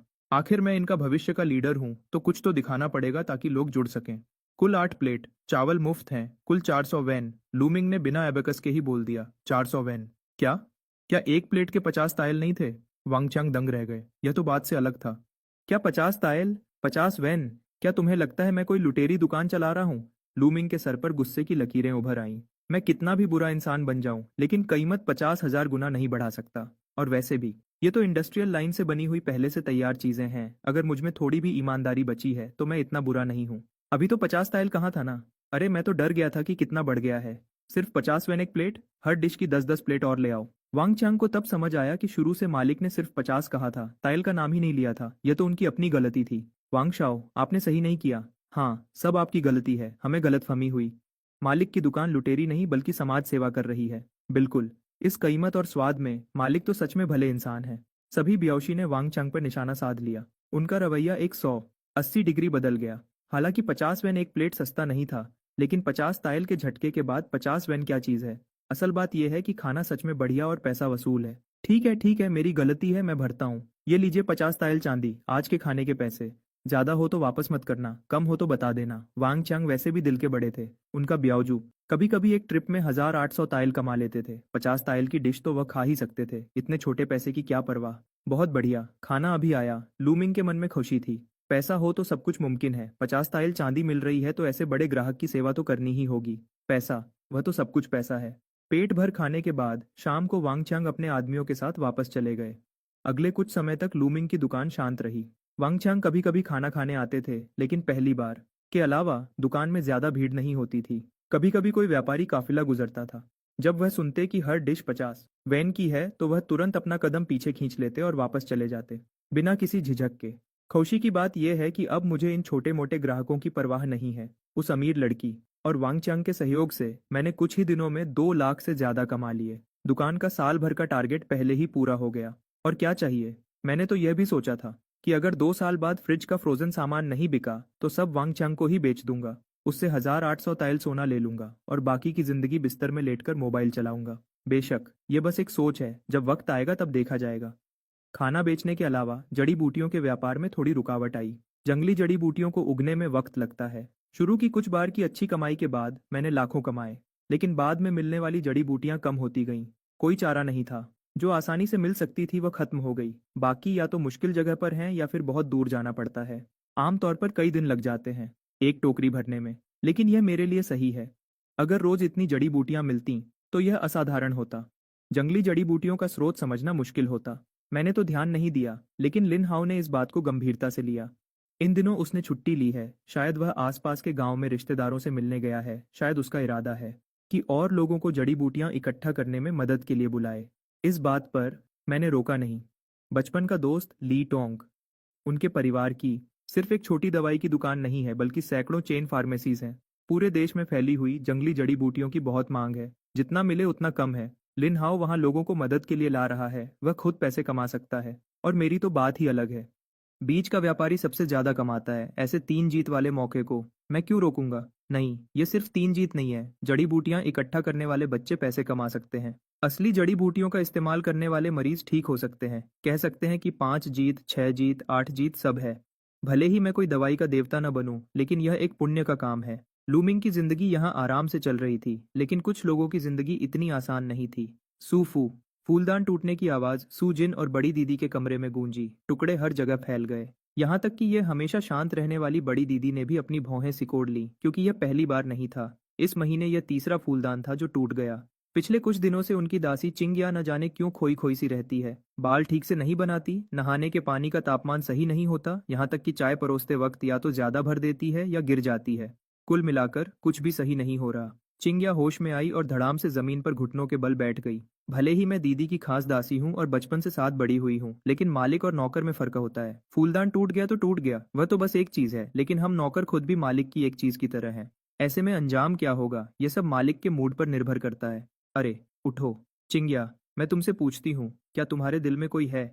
सुजिन ने चिंग्या के साथ ज्यादा सख्ती नहीं की। चिंग्या इसी घर की है। 3 पीढ़ियों से सु परिवार की सेवा कर रही है। पूरा परिवार घर में ही रहता है। आखिर बचपन का साथ है, इसलिए मैं चिंग्या के साथ ज्यादा सख्ती नहीं करूंगी। लेकिन मैं सच में हैरान हूं कि इस दासी को हुआ क्या है। घर में कोई समस्या। यह तो हो नहीं सकता। चिंग्या का पूरा परिवार सुपरिवार में ही है। सब कुछ ठीक है। अगर कुछ होता तो मुझे जरूर पता चलता। अगर घर की बात नहीं है तो शायद दिल में कोई है। ये समझ में आता है। 15-16 साल की उम्र है। प्यार होने की उम्र है। किसी नौजवान को पसंद करना स्वाभाविक है। बस डर ये है कि चिंग्या कहीं धोखा न खा जाए। अगर पैसा और प्यार दोनों गया और दिल भी टूट गया तो मुश्किल हो जाएगी। नहीं नहीं, ये कैसे हो सकता है। मैं तो दीदी की दासी हूँ। दीदी की अभी शादी नहीं हुई। नहीं, दीदी की शादी हो भी जाए तो भी नहीं। चिंग्या ने बार बार सर हिलाया। उसका चेहरा शर्म से लाल हो गया। कोई बात नहीं, तुम मेरी खास दासी हो, लेकिन हम बहनों जैसे हैं। अगर तुमने किसी अच्छे लड़के को पसंद किया है तो मैं तुम्हें आजाद कर दूंगी, ताकि तुम उसके साथ खुशी से रह सको। बेशक शर्त यह है कि मुझे पहले मिलना होगा और देखना होगा कि उसका चरित्र कैसा है, सूजिन ने सच्चे मन से कहा। नहीं नहीं दीदी, आप गलत अंदाजा मत लगाइए। मेरा सच में कोई प्रेमी नहीं है। चिंग्या जितना बोल रही थी उसका चेहरा उतना ही लाल हो रहा था। अभी भी कह रही हो नहीं है। चेहरा तो पके हुए फल की तरह लाल हो गया है। मुझे अंदाजा लगाने दो, क्या वह लियू अंकल का छोटा बेटा है। मुश्किल है। अगर होता तो कब का हो गया होता। जांग परिवार का वह लड़का। नहीं, वह भी नहीं। वह जैसा दिखता है तुम उसे पसंद भी नहीं करोगी। वह तो है घर के बाहर के लोग, पर हाल ही में हम ज्यादा बाहर भी नहीं निकले हैं। कहीं ऐसा तो नहीं कि तुम्हारा दिल उस रेस्टोरेंट के मैनेजर पर आ गया है। Background music is playing. मैंने एक एक करके सोचा। जितना सोचा उतना ही ये मुमकिन लग रहा है। इन दिनों हम सिर्फ एक बार बाहर निकले थे, मंदिर में पूजा करने के लिए। वह एक ननरी था। रास्ते में ड्राइवर के अलावा कोई मर्द तक नहीं दिखा था। इकलौते मर्द जो हमें मिले वह वही रेस्टोरेंट के मैनेजर थे। उम्र और शक्ल सूरत देखो तो सच में बात करने में थोड़े कड़वे होने के अलावा उनमें ऐसी बात तो है कि कोई एक बार देख ले तो याद रखे। पक्का वही है, कोई शक नहीं। मिस, आप क्या कह रही हैं? मैं उस दिल के काले इंसान को कैसे पसंद कर सकती हूँ? चिंग्या के चेहरे की लाली पूरी तरह गायब हो गई। बस चेहरे पर उलझन बची थी। अगर उस रेस्टोरेंट का खाना खाने से पहले की बात करें, तो शायद मैं उस मैनेजर से नफरत करती।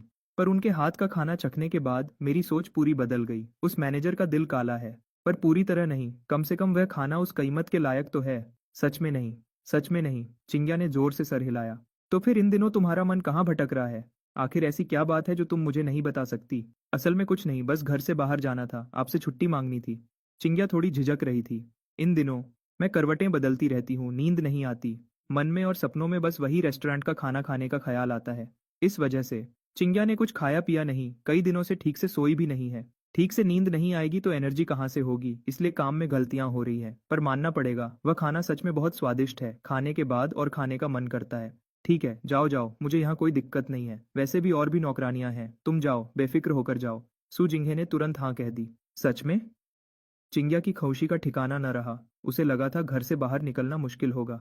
सोचा नहीं था कि मिस इतनी आसानी से मान जाएंगी।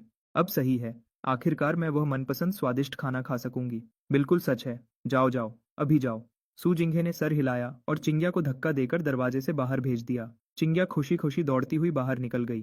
वो मामा, उसके पीछे जाओ, सावधानी से, उसे पता न चले। देखो वह कहाँ जाती है और किससे मिलती है। चिंग्या के जाते ही सू जिंघे की मुस्कुराहट पल भर में गायब हो गई। मैं देखना चाहती हूँ कि कौन सा मर्द है जिसने मेरी नौकरानी का दिल चुरा लिया है। अगर वह चिंग्या के लिए सच में अच्छा है तो ठीक है, पर अगर कोई पैसा और शक्ल देखकर धोखा देने वाला हुआ तो फिर मुझे दोष मत देना अगर मैं उन्हें अलग कर दूं। सही है, अभी भी मुझे लगता है कि चिंग्या को इश्क हो गया है। आखिर कोई नॉर्मल इंसान कैसे सोच सकता है कि कोई सिर्फ एक डिश के लिए इतना पागल हो जाए? सु मैंशन के बाहर। बहुत अच्छा, बहुत अच्छा। चिंग्या ने अपने हाथ में भारी थैली को तोला और खुशी से उछलती कूदती रेस्टोरेंट की तरफ बढ़ने लगी। मुझे जरा भी एहसास नहीं हुआ कि मेरे पीछे कोई चुप चुप कर आ रहा है। इस वक्त मेरा मन और मेरी नजरें सिर्फ स्वादिष्ट खाने की उम्मीद में थी। इस थैली में मेरी सालों की जमा पूंजी है। इस बार तो रेस्टोरेंट में पेट भरकर खाना ही है। पर दुकान के दरवाजे पर पहुंचकर वह झिझकने लगी। पिछली बार मैंने शायद बड़ी बड़ी बातें की थी कि अब कभी वापस नहीं आऊंगी। अब कुछ ही दिन हुए हैं, ऐसे अंदर जाना क्या खुद की बेइज्जती नहीं होगी? हम, आखिर लड़की है, शर्म तो थोड़ी होती ही है। पीछे से देख रही वू मामा को यह देखकर मिस का शक और पक्का हो गया। बिल्कुल वैसा ही हुआ जैसा मिस ने सोचा था, यही जगह है। दरवाजे पर यह झिझकना मेरे लिए तो बिल्कुल ऐसा है जैसे कोई लड़की अपने प्रेमी से मिलने से पहले शर्मा रही हो। अंदर जाने में शर्म आ रही है। अरे, बाल ठीक कर रही है, चेहरे पर पाउडर लगा रही है। मेरा फैसला और पक्का हो गया। आपको पता होना चाहिए कि ये लड़की कभी तैयार नहीं होती, आज इतनी मेहनत से मेकअप कर रही है। अगर ये किसी मर्द से मिलने के लिए नहीं है तो कौन मानेगा? आगे चल रही चिंग्या को जरा भी अंदाजा नहीं था कि वो मामा के मन में इतनी कहानियां चल रही हैं। अगर पता होता तो वह जोर से चिल्लाती कि मैं बेगुनाह हूँ, मैं चेहरे पर पाउडर लगा रही हूँ और बाल खोल रही हूँ, सिर्फ इसलिए ताकि मैनेजर मुझे पहचान न सके। वरना कितनी शर्म आएगी ना।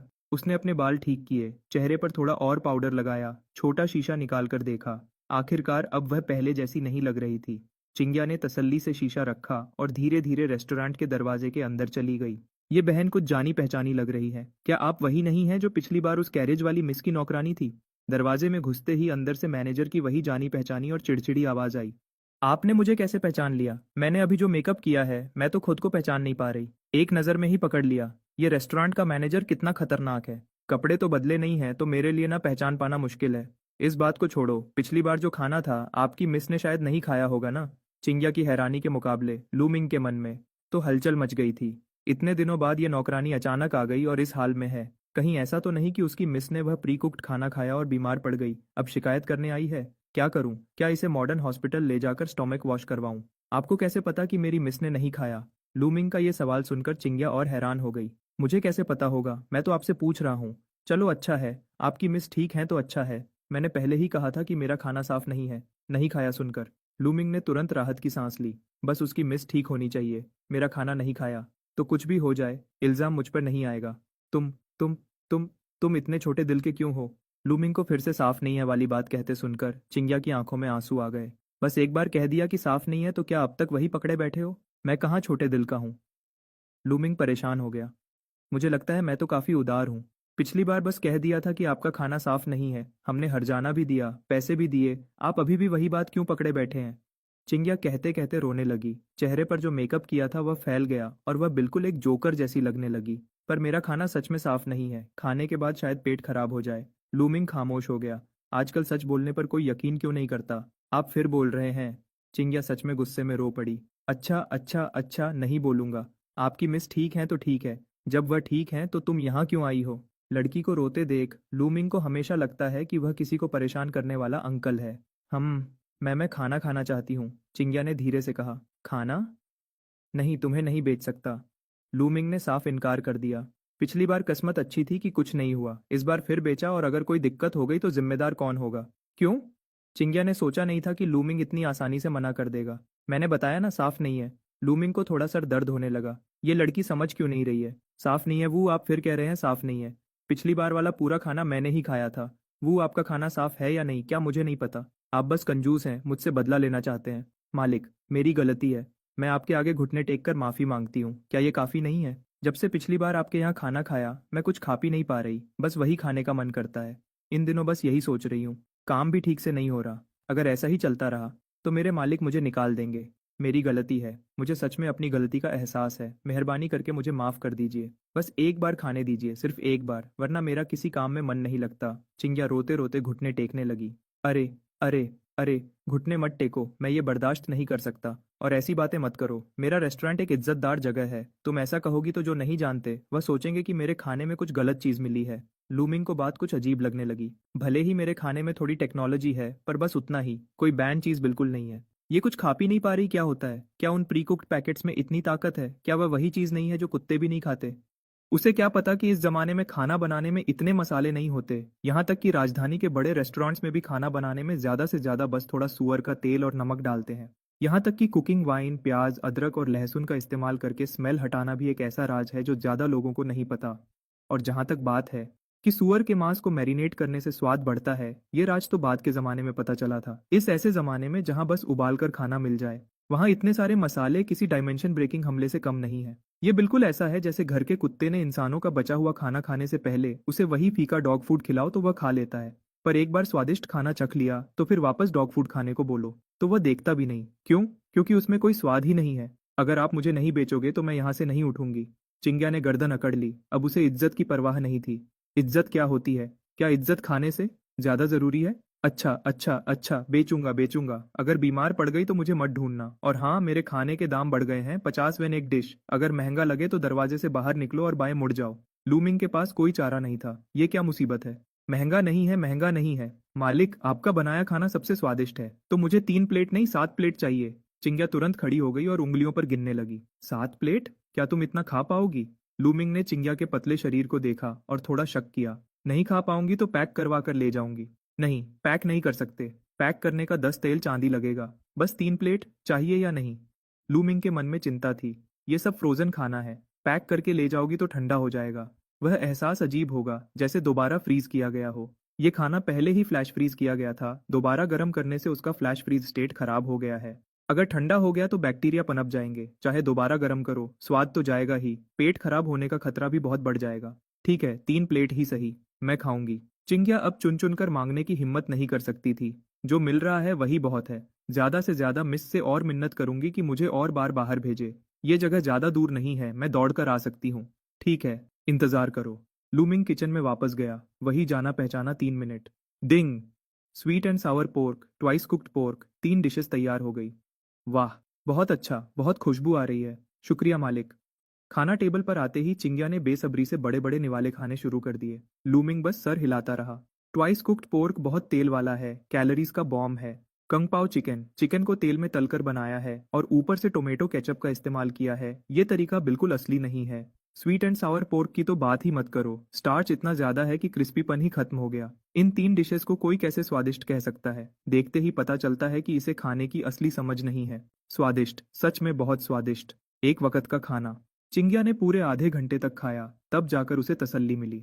वह वहां से निकल गई। Background music is playing. सू मैंशन। इस वक्त वू मामा पहले ही वापस आकर रिपोर्ट दे चुकी थी। क्या तुमने ध्यान से देखा? सू जिंघे अपने हाथ में लिए को हिलाते हुए बोली। फोजू ने एक तरफ पूछते हुए कहा। मैंने साफ साफ देखा है। चिंग्या हवेली का दरवाजा निकलते ही सीधे उस रेस्टोरेंट की तरफ गई। उसके हाथ में एक भरा हुआ पैसों का थैला था। दरवाजे के पास पहुंचकर उसने खास तौर पर एक इंसेंस स्टिक जलने जितने समय तक खुद को तैयार किया। अरे, उसने इतना पाउडर लगाया जैसे वो मुफ्त का हो, और बालों को भी बार बार ठीक किया। रेस्टोरेंट में घुसने के बाद वो आधे घंटे से ज्यादा वहीं रही। जब वो बाहर निकली तो उसके बाल बिखरे हुए थे, पैसों का थैला साफ तौर पर पिचक गया था और उसके चेहरे पर बहुत खुशी थी। मुझे लगता है, जैसा आपने अंदाजा लगाया था, इस लड़की का दिल किसी पर आ गया है। वो मामा ने जो देखा था वो सब कुछ वैसा ही बता दिया।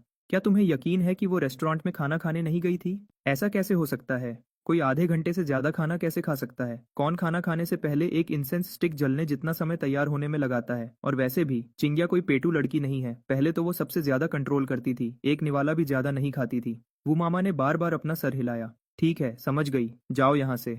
हाँ, उस रेस्टोरेंट के मालिक की जांच करो, देखो वो कहाँ से आया है। क्या वो सच में है या पैसे ठगने वाला? अगर पैसे ठगने वाला है तो सू जिंगे की आंखों में एक ठंडी चमक दौड़ गई। वो मामा वहां से चली गई। वो मामा के जाते ही चिंग्या भी वापस आ गई। चिंग्या बाहर से घूम कर आई थी और उसका मूड काफी अच्छा था। सुजिंगे ध्यान से चिंग्या के चेहरे को देख रही थी। उसके चेहरे पर साफ तौर पर धोने के निशान थे और बालों में थोड़ा पाउडर चिपका हुआ था। शरीर से आती तेज पाउडर की महक ने वो मामा की बात की पुष्टि कर दी। इस लड़की ने तैयारी की थी, बस वापस आकर धो लिया था। लेकिन उसके चेहरे की मुस्कुराहट छुपी नहीं रही थी। हे, मेम साहब आप चिंता न करें, मैं आगे से कोई गलती नहीं करूंगी, जरूर अच्छे से काम करूंगी। चिंग्या ने सीधा जवाब नहीं दिया, बस बेवकूफों की तरह हंसती रही।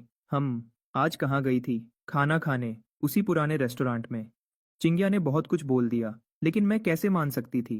खाना खाने से कोई इतना खुश कैसे हो सकता है? खाना खाने में इतना समय कैसे लग सकता है?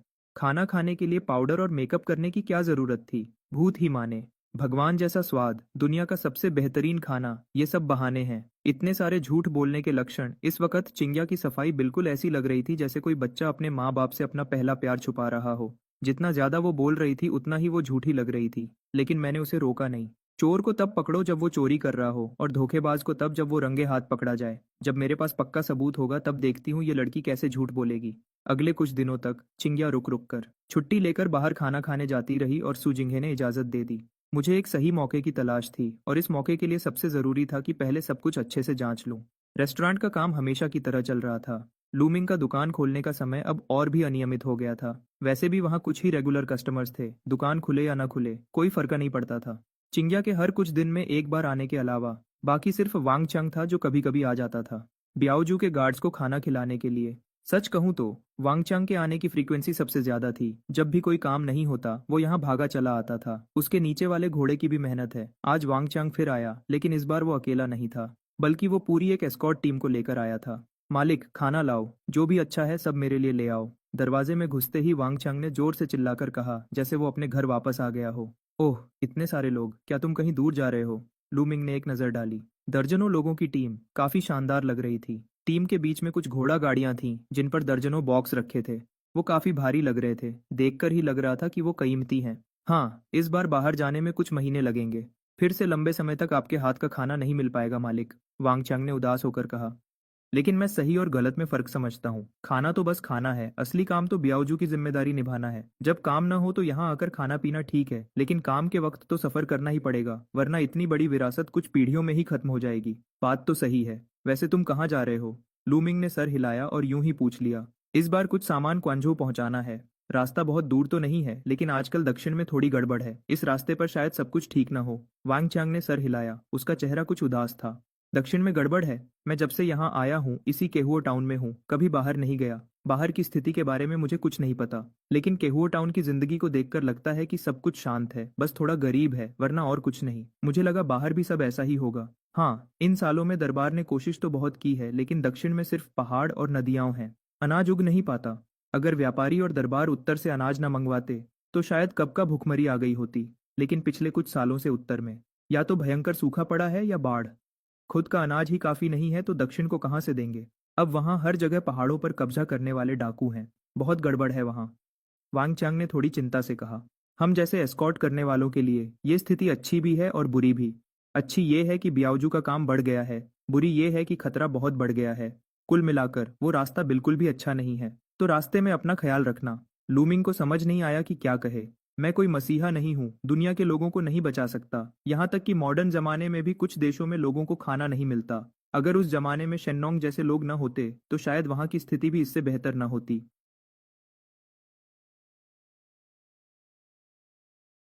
मुझे तो कोई चिंता नहीं है, अपनी मार्शल आर्ट्स के दम पर। मुझे तो कोई चिंता नहीं है, अपनी मार्शल आर्ट्स के दम पर। अगर सच में कुछ हुआ और मैं नहीं लड़ पाया तो भाग तो सकता ही हूँ। मुझे बस तुम्हारी चिंता है। अगर सच में गड़बड़ बढ़ गई और मुसीबत राजधानी तक पहुंच गई तो तुम्हारी ये जगह खतरे में आ जाएगी। क्या कभी राजधानी में बिजनेस करने का सोचा है? तुम्हारी इस कला के दम पर तुम वहां जरूर टिक जाओगे। वांग चियांग कब से लूमिंग को वहां ले जाने की कोशिश कर रहा था। ये मौका सही था थोड़ा सौंध लेने का। जरूरत नहीं है, मैं कहीं नहीं जा रहा। लूमिंग को पता था। मजाक कर रहे हो? मेरा किचन मेरे साथ थोड़ी शिफ्ट हो सकता है। राजधानी जाकर क्या करूंगा? क्या वहां यहाँ से ज्यादा सुरक्षित होगा? अगर सच में कोई मुसीबत आई तो मैं सीधे मॉडर्न जमाने में चला जाऊंगा। सिक्योरिटी डोर बंद कर दूंगा, कोई मुझे छू भी नहीं पाएगा। सही कहा, ये कोई आम सिक्योरिटी डोर नहीं है, बैंक के वॉल्ट लेवल का ब्लास्ट प्रूफ डोर है। इन दिनों जब मैं फ्री था मैंने खास तौर पर मिस्त्री को बुलाकर किचन में लगवाया था। जब तक बॉम्ब न हो ये नहीं टूट सकता। बहुत सुरक्षित है।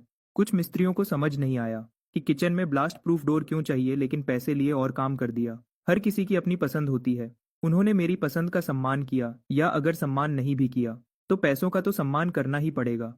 ये दरवाजा वैसे आम लोगों से बचने के लिए नहीं था, बल्कि चोरों से बचने के लिए था। इस तरह अगर रात को रेस्टोरेंट में कोई चोर घुस भी जाए तो वो मॉडर्न जमाने तक नहीं पहुंच पाएगा। रात को सोते वक्त मैं काफी सुकून से रह सकता हूँ। ठीक है, पता था तुम यही कहोगे, तो मुझे तुम्हें एक और बात याद दिलानी है। 3 साल में एक बार होने वाली चुनवे जल्द ही आने वाली है। बहुत सारे छात्र राजधानी जाने की तैयारी कर रहे हैं। तुम्हें भी तैयारी शुरू कर देनी चाहिए। वांग चांग ने दुखी होकर सर हिलाया।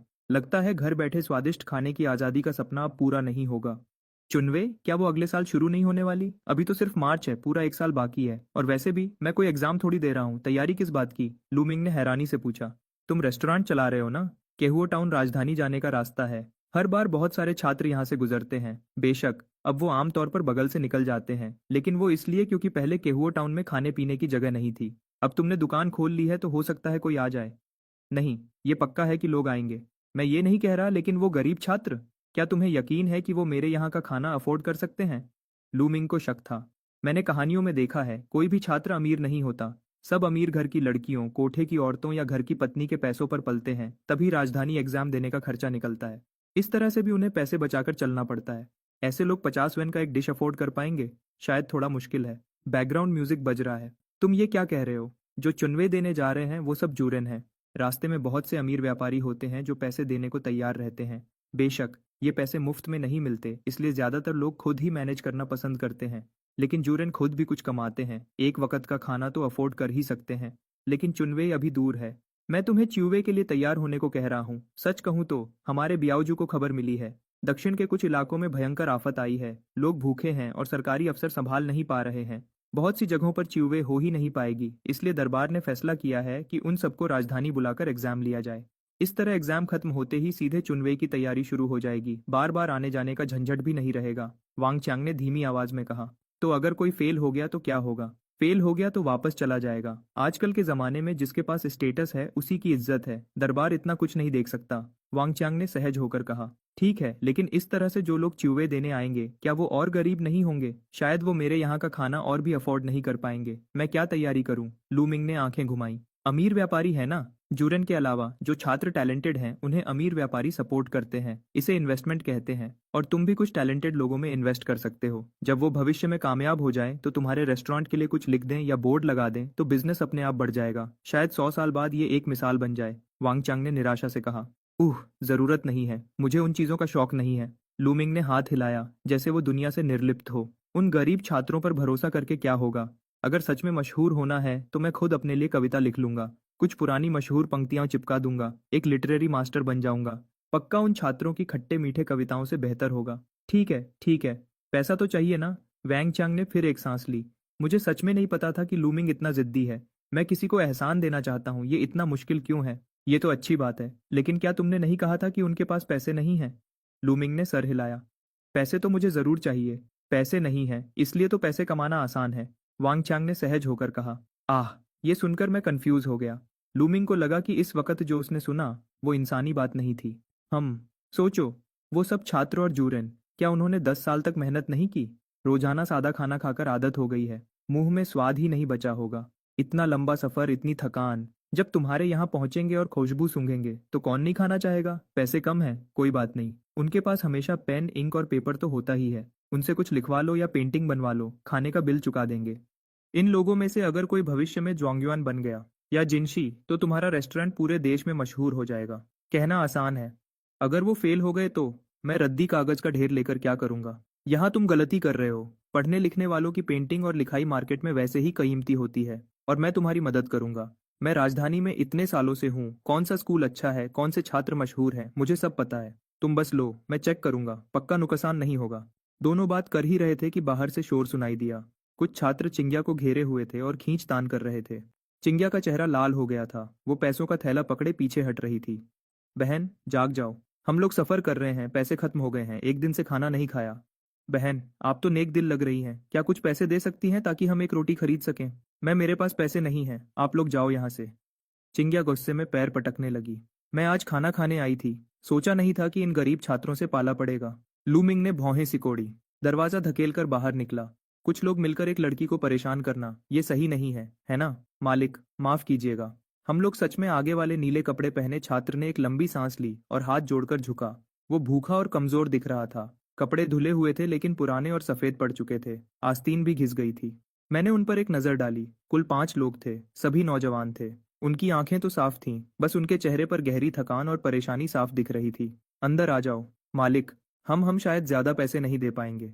पहले पेट भरकर खा लो, फिर बात करेंगे। लूमिंग मुड़कर हॉल में चला गया। कुछ शुभों ने एक दूसरे की तरफ देखा, थोड़ा झिझके, पर फिर अंदर आ गए। चिंग्या ने भी मौका पकड़कर अंदर घुसने की कोशिश की और लूमिंग के पीछे छुप गई। हॉल में वांगचंग आराम से चाय पी रहा था। इन शुभों को देखकर उसने अपनी भौहें उठाई पर कुछ नहीं बोला। लूमिंग किचन में चला गया। थोड़ी ही देर में 5 कटोरी गरम गरम सफेद चावल, चावल के साथ एक बड़ी प्लेट कुंगपाओ चिकन और एक बड़ी प्लेट हुई गुओरू परोसी गई। सब्जी की मात्रा आम दिनों से काफी ज्यादा थी और खुशबू तुरंत चारों तरफ फैल गई। कुछ शुभों की आंखें फटी की फटी रह गईं। उनके गले की हड्डी ऊपर नीचे हो रही थी, पर फिर भी वे शिष्टाचार बनाए रखने की कोशिश कर रहे थे। मालिक, यह बहुत खर्चा हो जाएगा। हम खा लो, यह खाना मेरी तरफ से है, लेकिन एक शर्त है। शुभों तुरंत तनाव में आ गए। खाना खाने के बाद हर कोई मुझे एक कविता लिखकर या एक छोटी सी पेंटिंग बनाकर देगा। विषय कोई भी हो, पर दिल से होना चाहिए। अगर अच्छा लिखा तो अगली बार खाना खाने आने पर तुम अपनी लिखी हुई चीजों से खाने का कुछ हिस्सा चुका सकते हो। सच में? शुभों हैरान और खुश दोनों थे। लिखना और पेंटिंग बनाना हमारे लिए मुश्किल नहीं है। अगर सच में इससे खाने का बिल चुकाया जा सकता है तो यह बहुत अच्छी बात है। बिल्कुल, हम जरूर करेंगे। लेकिन अगर बिना मन के कुछ भी बनाकर दिया तो अगली बार नहीं मिलेगा। शुभों ने बार बार भरोसा दिलाया और अब उन्होंने शर्म लिहाज छोड़ दिया। शुक्रिया कहने के बाद वे टूट पड़े और जल्दी जल्दी खाने लगे। उनका वह खाने का अंदाज वैंगचांग के पहले के अंदाज से भी ज्यादा तेज था। वैंगचांग एक तरफ बैठकर देख रहा था और लू मिंग की तरफ अंगूठा दिखाया। लू मालिक, आप बहुत समझदार हैं। इसे कहते हैं लंबी रेस का घोड़ा। हम। लू मिंग ने कोई जवाब नहीं दिया। मुझे बस लगा कि इन नौजवानों के लिए यह आसान नहीं है, जितनी मदद हो सके करनी चाहिए। साथ ही वांग चांग ने जो रास्ता बताया था उसे भी आजमा लिया। खाने के बाद शुभो ने अपना वादा निभाया और लूमिंग से कलम और स्याही मांगी। शायद उस पेट भर खाने की वजह से या लूमिंग की दयालु भावना की वजह से उन्होंने बहुत ध्यान से लिखा। नीले कपड़े पहने शुभ ने एक बांस की पेंटिंग बनाई जो सीधी और मजबूत थी, जिसमें एक अलग ही तेजस था। एक और शांत शुभ ने लू शिमिंग लिखा, जिसके अक्षर बहुत गहराई और प्रभावशाली थे। सबसे छोटे वाले ने एक साधारण सी लैंडस्केप पेंटिंग बनाई, पर उसका भाव बहुत गहरा था। चिंग्या भी देखकर खो गई और धीरे से लूमिंग से बोली, मालिक, इन्होंने कितना सुंदर बनाया है। वांग चांग भी पास आया और देखकर सर हिलाया, फिर धीरे से लूमिंग से बोला, नीले कपड़े वाला जो वेन्यन है, वह दक्षिण में काफी मशहूर विद्वान है। वह बांस की पेंटिंग जिंगचेंग में कम से कम 10 तेल चांदी की होगी। जिसने लू शिमिंग लिखा है उसका नाम ली पू है। उसकी लिखाई सबसे बेहतरीन है। लू मालिक, आपने इस खाने से बहुत बड़ा मुनाफा कमाया है। लूमिंग ने सावधानी से लिखी हुई चीजों को संभाल कर रख लिया। मैं कला की परख नहीं जानता, पर उनकी ईमानदारी और हुनर महसूस कर सकता हूँ। शुभो 1000 बार शुक्रिया कहकर चले गए और कहा कि अगर वे पतझड़ के बाद जिंगचेंग में परीक्षा के लिए रुके तो जरूर आएंगे। उन्हें जाते हुए देखकर लूमिंग के दिल में अचानक कुछ अलग सा महसूस हुआ। यह प्राचीन और आधुनिक को जोड़ने वाला यह रेस्टोरेंट अब सिर्फ स्टॉक खत्म करने और पैसे कमाने की जगह नहीं रहा था। वांग चांग भी अपने कारवां के साथ निकल गया। जाते वक्त उसने लूमिंग को एक पता दिया, जिंगचेंग में मेरा घर है। अगर कोई काम हो या तुम्हारा मन बदल जाए और जिंगचेंग में दुकान खोलनी हो तो कभी भी आ जाना। दुकान फिर से शांत हो गई। चिंग्या अब भी हर 2-3 दिन में आती थी और हर बार संतुष्ट होकर जाती थी। सुजिनहू और उसके द्वारा भेजे गए जांच करने वाले लोगों को शायद कोई गड़बड़ नहीं मिली और वैसे भी चिंग्या वापस जाकर काम काफी तेजी से करने लगी थी। इसलिए सुजिनहू ने फिलहाल उसे छोड़ दिया। बस उसके दिल में इस रेस्टोरेंट के लिए और ज्यादा उत्सुकता बढ़ गई थी, जिसने उसकी नौकरानी को दीवाना बना रखा था। लिन हाओ वापस आ गया। वह न सिर्फ और ज्यादा गांव के जड़ी बूटी इकट्ठा करने वालों को लाया, बल्कि खुद भी उसने आधिकारिक रूप से रेस्टोरेंट में काम करने की इच्छा जताई। कहा कि तनख्वाह नहीं चाहिए, बस खाना मिल जाए तो काफी है। लूमिंग ने हाँ कह दी। पिछले आंगन का एक कमरा उसके रहने के लिए साफ कर दिया। कोई दुकान पर नजर रखने वाला हो तो मुझे भी सुकून रहेगा। दिन बीतते गए। दक्षिण के विद्वान और परीक्षा देने वाले लोग उत्तर की तरफ आने लगे और केहुआ टाउन से गुजरे। लूमिंग के रेस्टोरेंट में लिखी हुई चीजों के बदले खाना मिलने की बात न जाने कैसे फैल गई, जिसने काफी ऐसे शुभों को आकर्षित किया जो पैसे से तो तंग थे, पर हुनर और ज्ञान में धनी थे। रेस्टोरेंट में धीरे धीरे पढ़ने और बहस करने की आवाजें बढ़ने लगीं। हालांकि थोड़ा शोर था, पर इस पुरानी सी इमारत में एक नई जान आ गई थी। लूमिंग अब भी रोज अपनी मर्जी से उठता था और अब भी माइक्रोवेव का इस्तेमाल करता था अपने प्री कुक्ड खाने को गर्म करने के लिए। फ्रिज का स्टॉक धीरे धीरे कम हो रहा था। आधुनिक दुनिया की वह डिलीवरी शॉप पूरी तरह से सिर्फ दिखावा बनकर रह गई थी, पर उसके बैंक कार्ड में नंबर्स प्राचीन दुनिया की जड़ी बूटियों और लिखी हुई चीजों की दोहरी आमदनी से स्थिर रूप से बढ़ रहे थे। उसने कुछ सोना बदला, अपने बचपन के दोस्त लीटोंग के जरिए सुरक्षित तरीके से बेचा। आधुनिक दुनिया में चुपचाप एक अच्छी छोटी प्रॉपर्टी खरीद ली, जिससे दिल को काफी सुकून मिला। कभी कभी जब रात गहरी होती तो वह अकेले रेस्टोरेंट के हॉल में बैठकर शुभों की छोड़ी हुई लिखी चीजें देखता और पिछले आंगन में लिन हाउ के एक समान खर्राटों को सुनता। यह टाइम ट्रैवल वाला रेस्टोरेंट अब और भी दिलचस्प होता जा रहा था। माइक्रोवेव अब भी गुनगुना रहा था। फ्रिज में प्री कुक्ड खाना अब भी भरा हुआ था। कहानी शायद अभी शुरू ही हुई थी। और लूमिंग, वह मालिक जो तकनीक और मेहनत से एक कस्सा बन गया, उसकी कहानी इस प्राचीन और आधुनिक के मिलन वाले समय में चुपचाप एक नया अध्याय शुरू कर रही थी। शुक्रिया।